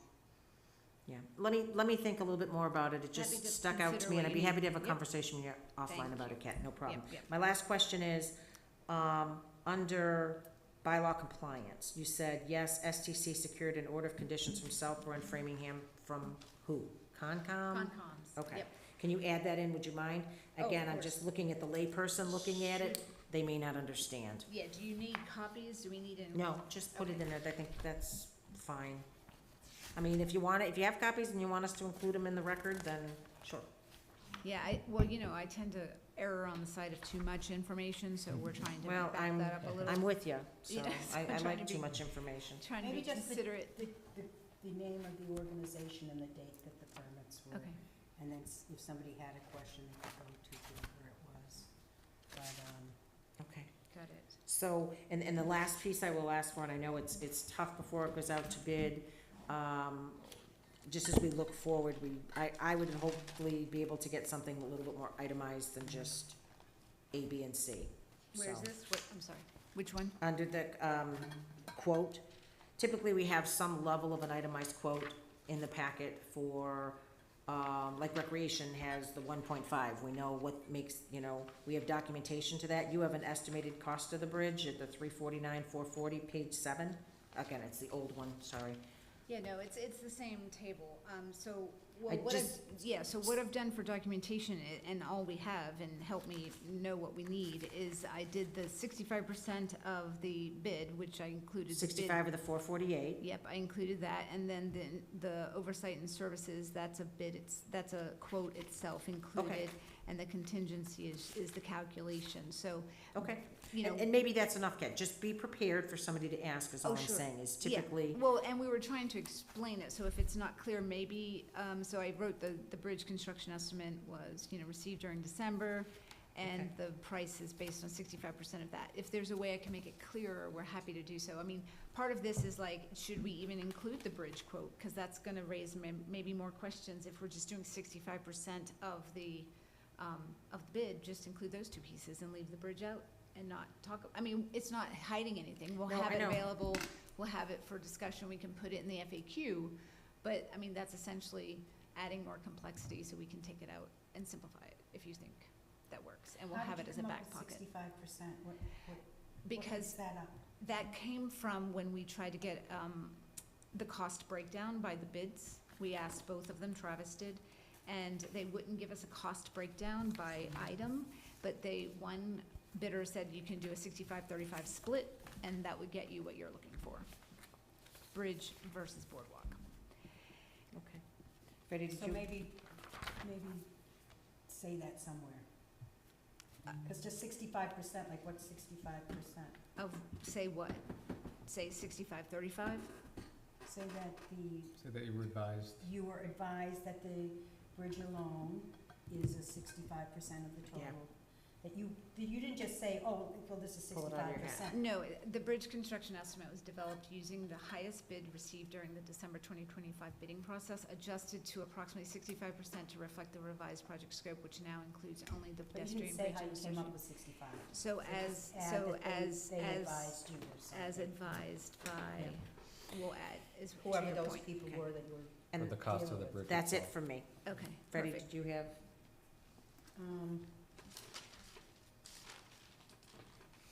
I think, I had one question, because it's just, when we last met before we put this out, I thought we asked, or it was suggested, why not put out a project proposal for the full, with the boardwalk and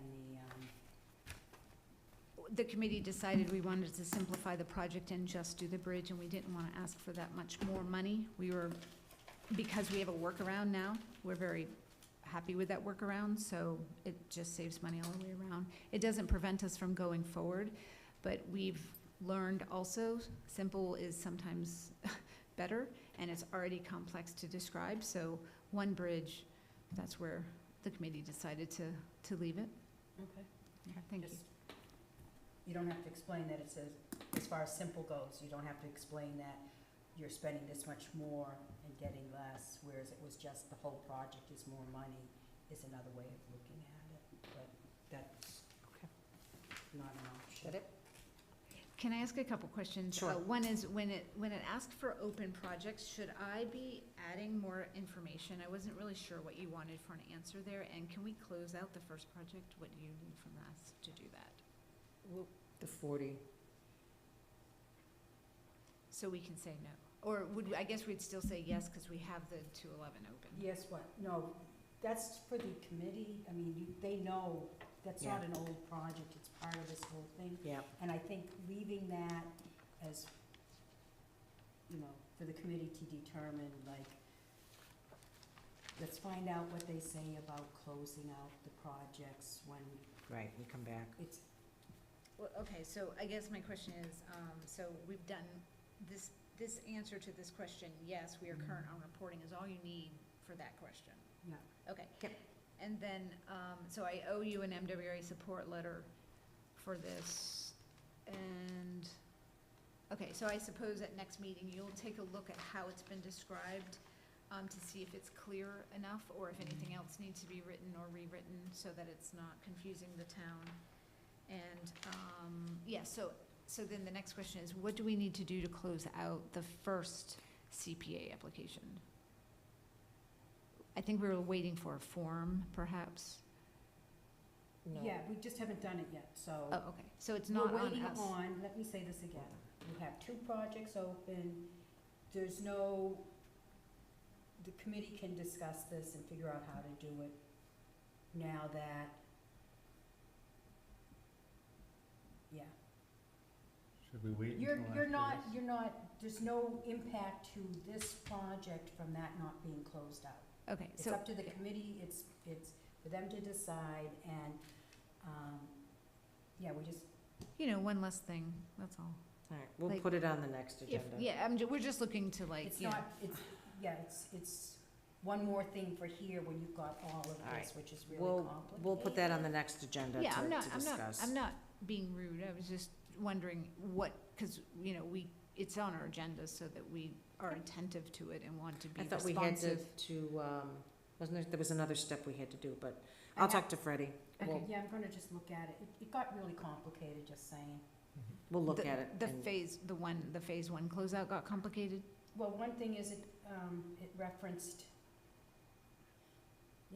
how we're gonna document, and I have to wrap it around, because you've done the project with other funding, but you're saying that, there's in this grant, it says there's the accessible parking and path, but you have an issue with that now, with the not busting it up, right?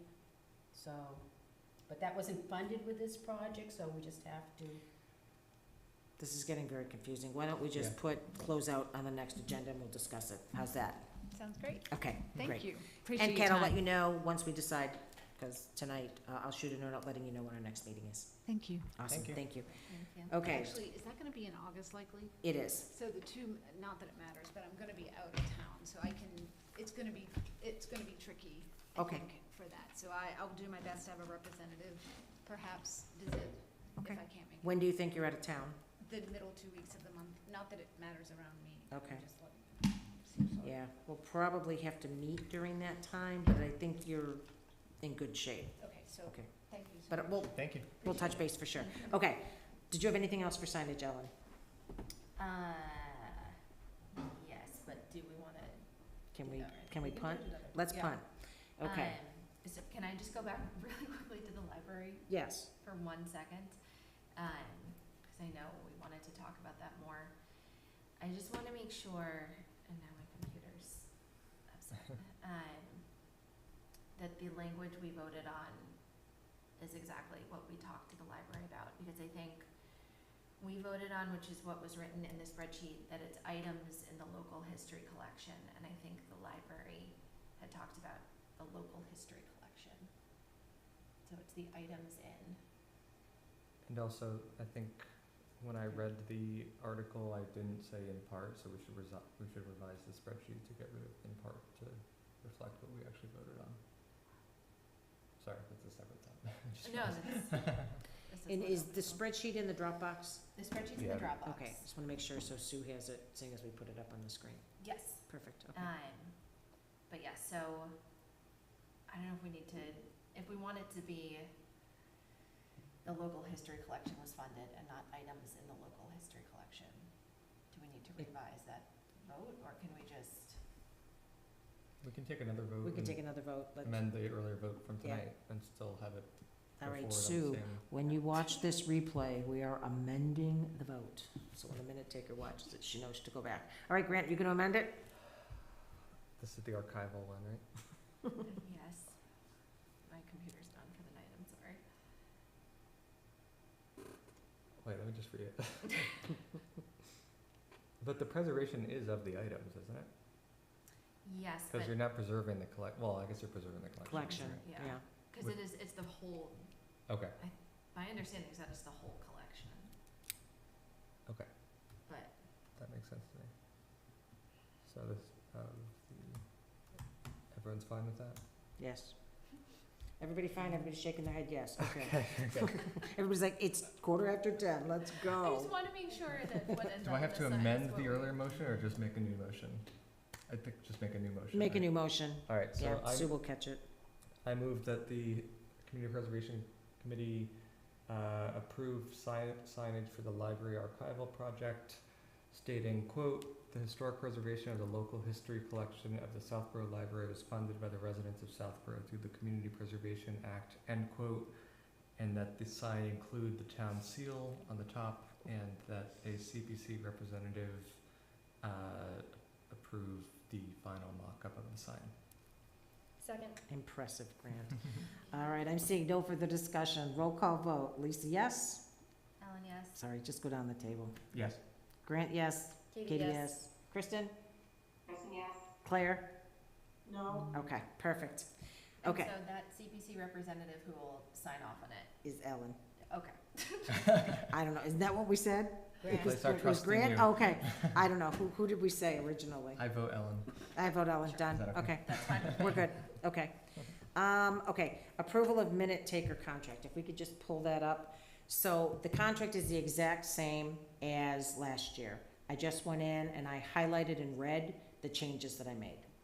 So I tried to keep it as easy as I could. For instance, I changed the date. I'm And, trying. My computer's okay. mad at me. Grant, could you Yeah, I put it can up? share. Yep. Okay. I'll go through this very quickly, very quickly. Once it's up. It's up. It's up, okay. So I just changed the date. I updated Sue's email. And I'm zipping through it real quick here. I changed the date again under number 5, the terms to June 30th, 2027. On the yellow highlights, is that, what's the yellow highlight? The yellow highlight, where, Grant, sorry? $50 per. Oh, that was just meeting, right? there. I don't know why. Don't ask me. It was in the contract last year too. I have no idea. Let's just go So, for it. Just right? go for it. So, yeah, when we approve it, we'll take the yellow out. That's totally fine. Wait, sorry, can I just ask Yeah. then, does that mean she's only allowed to bill for, what, yeah, It's $50 So an if hour but per. An hour for the meeting. for the so meetings. If our meeting goes 4 hours, It's $200. $200, Yeah. correct. But what if she needs to spend time outside of those 4 hours, like It's, revising? it's all incorporated in. It Okay. says, it's inclusive of the amount of time it takes to attend the meetings, either virtually or in person, as well as the time spent drafting and updating the meeting minutes. Okay, Yep, so it's under number 2, that is. Okay, so we'll take out the highlights, because again, I don't know why it's there. It just was there. And it was in the signed contract too. And I think, I'm zipping down still, sorry. And I think that was the only change, other than I will say on page 7, I need to change the date. I didn't highlight it. Under insurance, paid leave, yes, I need to fix that date too. So, I noticed it after I put it in the Dropbox, so I didn't want to mess with it. And that's it. So, I have been very happy with the job Sue's done. I mean, we get the minutes usually within 2 days to 5 days after the meeting. I think she does a great job. I'm thrilled that she wants to continue. I hope everybody else kind of feels the same way. And, okay. Seeing that, do we have a motion to approve the minute taker contract?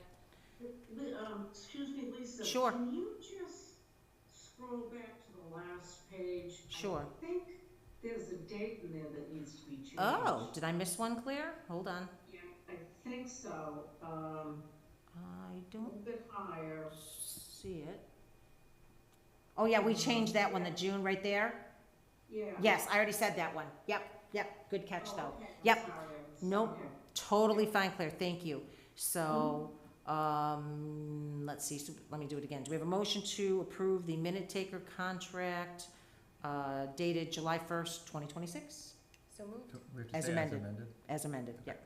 Yep, so moved. Okay, perfect. Is there a second? Second. Grant seconds, perfect. Roll call vote. Any just further discussion? just, it Go ahead. says see below for the link to the planning board. Oh, where's that? On the bottom of page 7. Oh, hold on one second. That's Use- not us. That's not us. Okay. She was originally the planning She board. was originally with the planning board, so the bottom of page 7. Future meetings. Oh, yeah, see, wow, okay, I noticed that Thank as you. it's in front of me right now. perfect. So we'll make that amendment, that change as well. Thank you. Okay, I think the Roll- motion still stands as Yes. as amended. as amended. Roll call vote. Lisa, yes. Let's go Ellen, down the yes. table. Grant, yes. Katie, yes. Kristen? Kristen, yes, and Thank thank you, Sue. Thank you. Claire, yes? Oh, sorry. Oh my God, I'm tired. I'm sorry, Claire, was that a yes? Yes. Okay, I'm sorry. Okay, so we'll do minutes real quick. So, I had to put the minutes back from 2/6. You guys approved them at your last meeting. The town clerk said, there's not enough meat in them. So I highlighted and read what I added, just a couple words in each because, yeah, and he sent me the open meeting law, so I get it. So it's fine. So, let me go back to the minutes now. And I think we can get through And those. Lisa, after this, 226, yeah. after this, I had a brief update on the water tower application. Oh, I'm But- sorry. no, it's Yes, fine. absolutely. I'm But sorry. we can do the Grant. minutes first, that's fine. Okay, perfect. So on the 226, all I added, originally it just said that Ms. Gillespie reviewed and updated, so I went back and I looked at the documents and everything, so it was just dates and corrected language. So, Article 2 was updated final numbers, Article 3 was change the name of the Affordable Housing Trust. Other than that, and added the documents. The documents weren't on the original list, so, if everybody's good with that, we just need to revote that. I make a motion to approve the Community Preservation Committee meeting minutes of February 26, 2026. Second. Thank you. Roll call. Lisa, yes. Ellen, yes. Grant, yes. Katie, yes. Kristen? Kristen, yes. And Claire, I won't say yes for you this time. I'm gonna abstain because I wasn't there. Correct. Okay, thank you. Mhm. Do I need to vote if I make the motion? Yes, Yeah, yes, I okay. do. I need Okay, to vote. hold on. Yes. I was like, what? Wait a minute. Okay, then that leads us to 611. And Okay. Ellen made some great edits. Thank you. I think Alan and I had a couple on this. Okay. I wasn't here. Go ahead. Whoever was, I was present, wasn't I? no, you are. I was the one absent. No, Oh, yeah. I wasn't remote, I don't think. Not that it really matters, but I don't think I was. No, you were here. That was the meeting I wasn't. Okay. Yeah. Yeah, so we'll change that. Okay. So we'll change the remote. We'll add, who from the golf course was here? I don't know. Do we want to go through? Is there any, maybe it's easier to ask if there's any other edits than these? So I wasn't sure about this, because there were, like, folks who spoke as part of the public forum, Okay. but they weren't, like, invited to Yeah. participate in, so I don't know if they need to be listed, I don't think they do. I don't think they do. They're listed down below. Yeah. okay. Yeah, so they're acknowledged there. Most of mine were grammatical. I think the only substantive one I had was, I had spoken about, the need for historic preservation for on private properties to confer public benefit. So I added in a sentence about that. Okay. Yep. I'm just gonna make a general, and this is based on feedback that we've received, and I wanna be respectful of that rather than referring to, I'm sorry, can you go up a little bit? Wherever we're talking about Bagel Park, I guess go down a little. Sorry, Oh, here. Line 46? Yeah, so anywhere, we've been asked, and I'm trying to be better about it, that it's not actually Bayville Park, it's the Harold E. Fay Memorial Playground, locally known as Bayville Park, but maybe at least when we first mention it, we should say the Harold E. Fay Memorial Mm-hmm. Park. Again, I'm just being respectful of what's been pointed out to us as a Recreation Commission, and probably in meetings, I've been trying to be better about saying that, so if we could just acknowledge that in the minutes. Okay, I agree with that. okay. And Sue will pick that up. Yeah. Okay. Anything else other than that is on here? I don't know if I'm going too fast.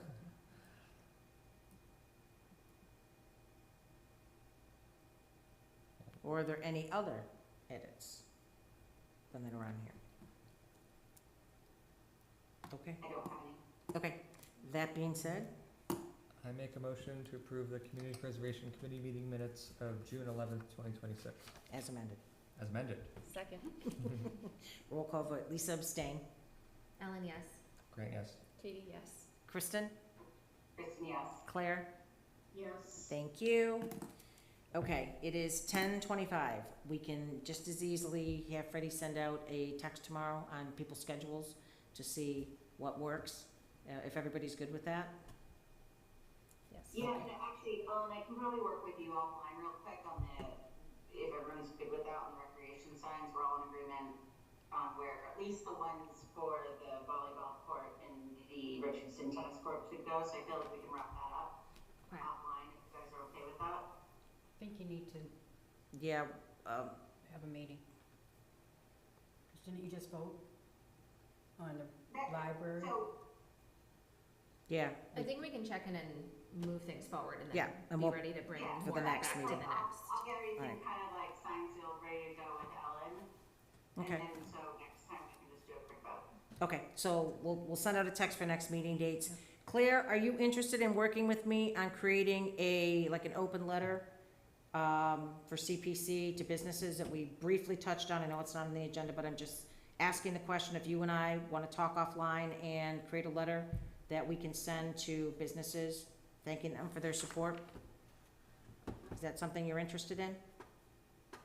That we can bring back? Yeah. I'm more than glad to work with you. Okay. I'll be interested to hear your ideas on it. Maybe you have a little bit more enthusiasm for it than I do, but, All right, we'll talk I'm offline, very- Claire. How's that? Very open-minded. Okay. So, yes. Okay, give we me a will- shout. I will give you a shout. We'll do that, probably not this week, but next week. How's that?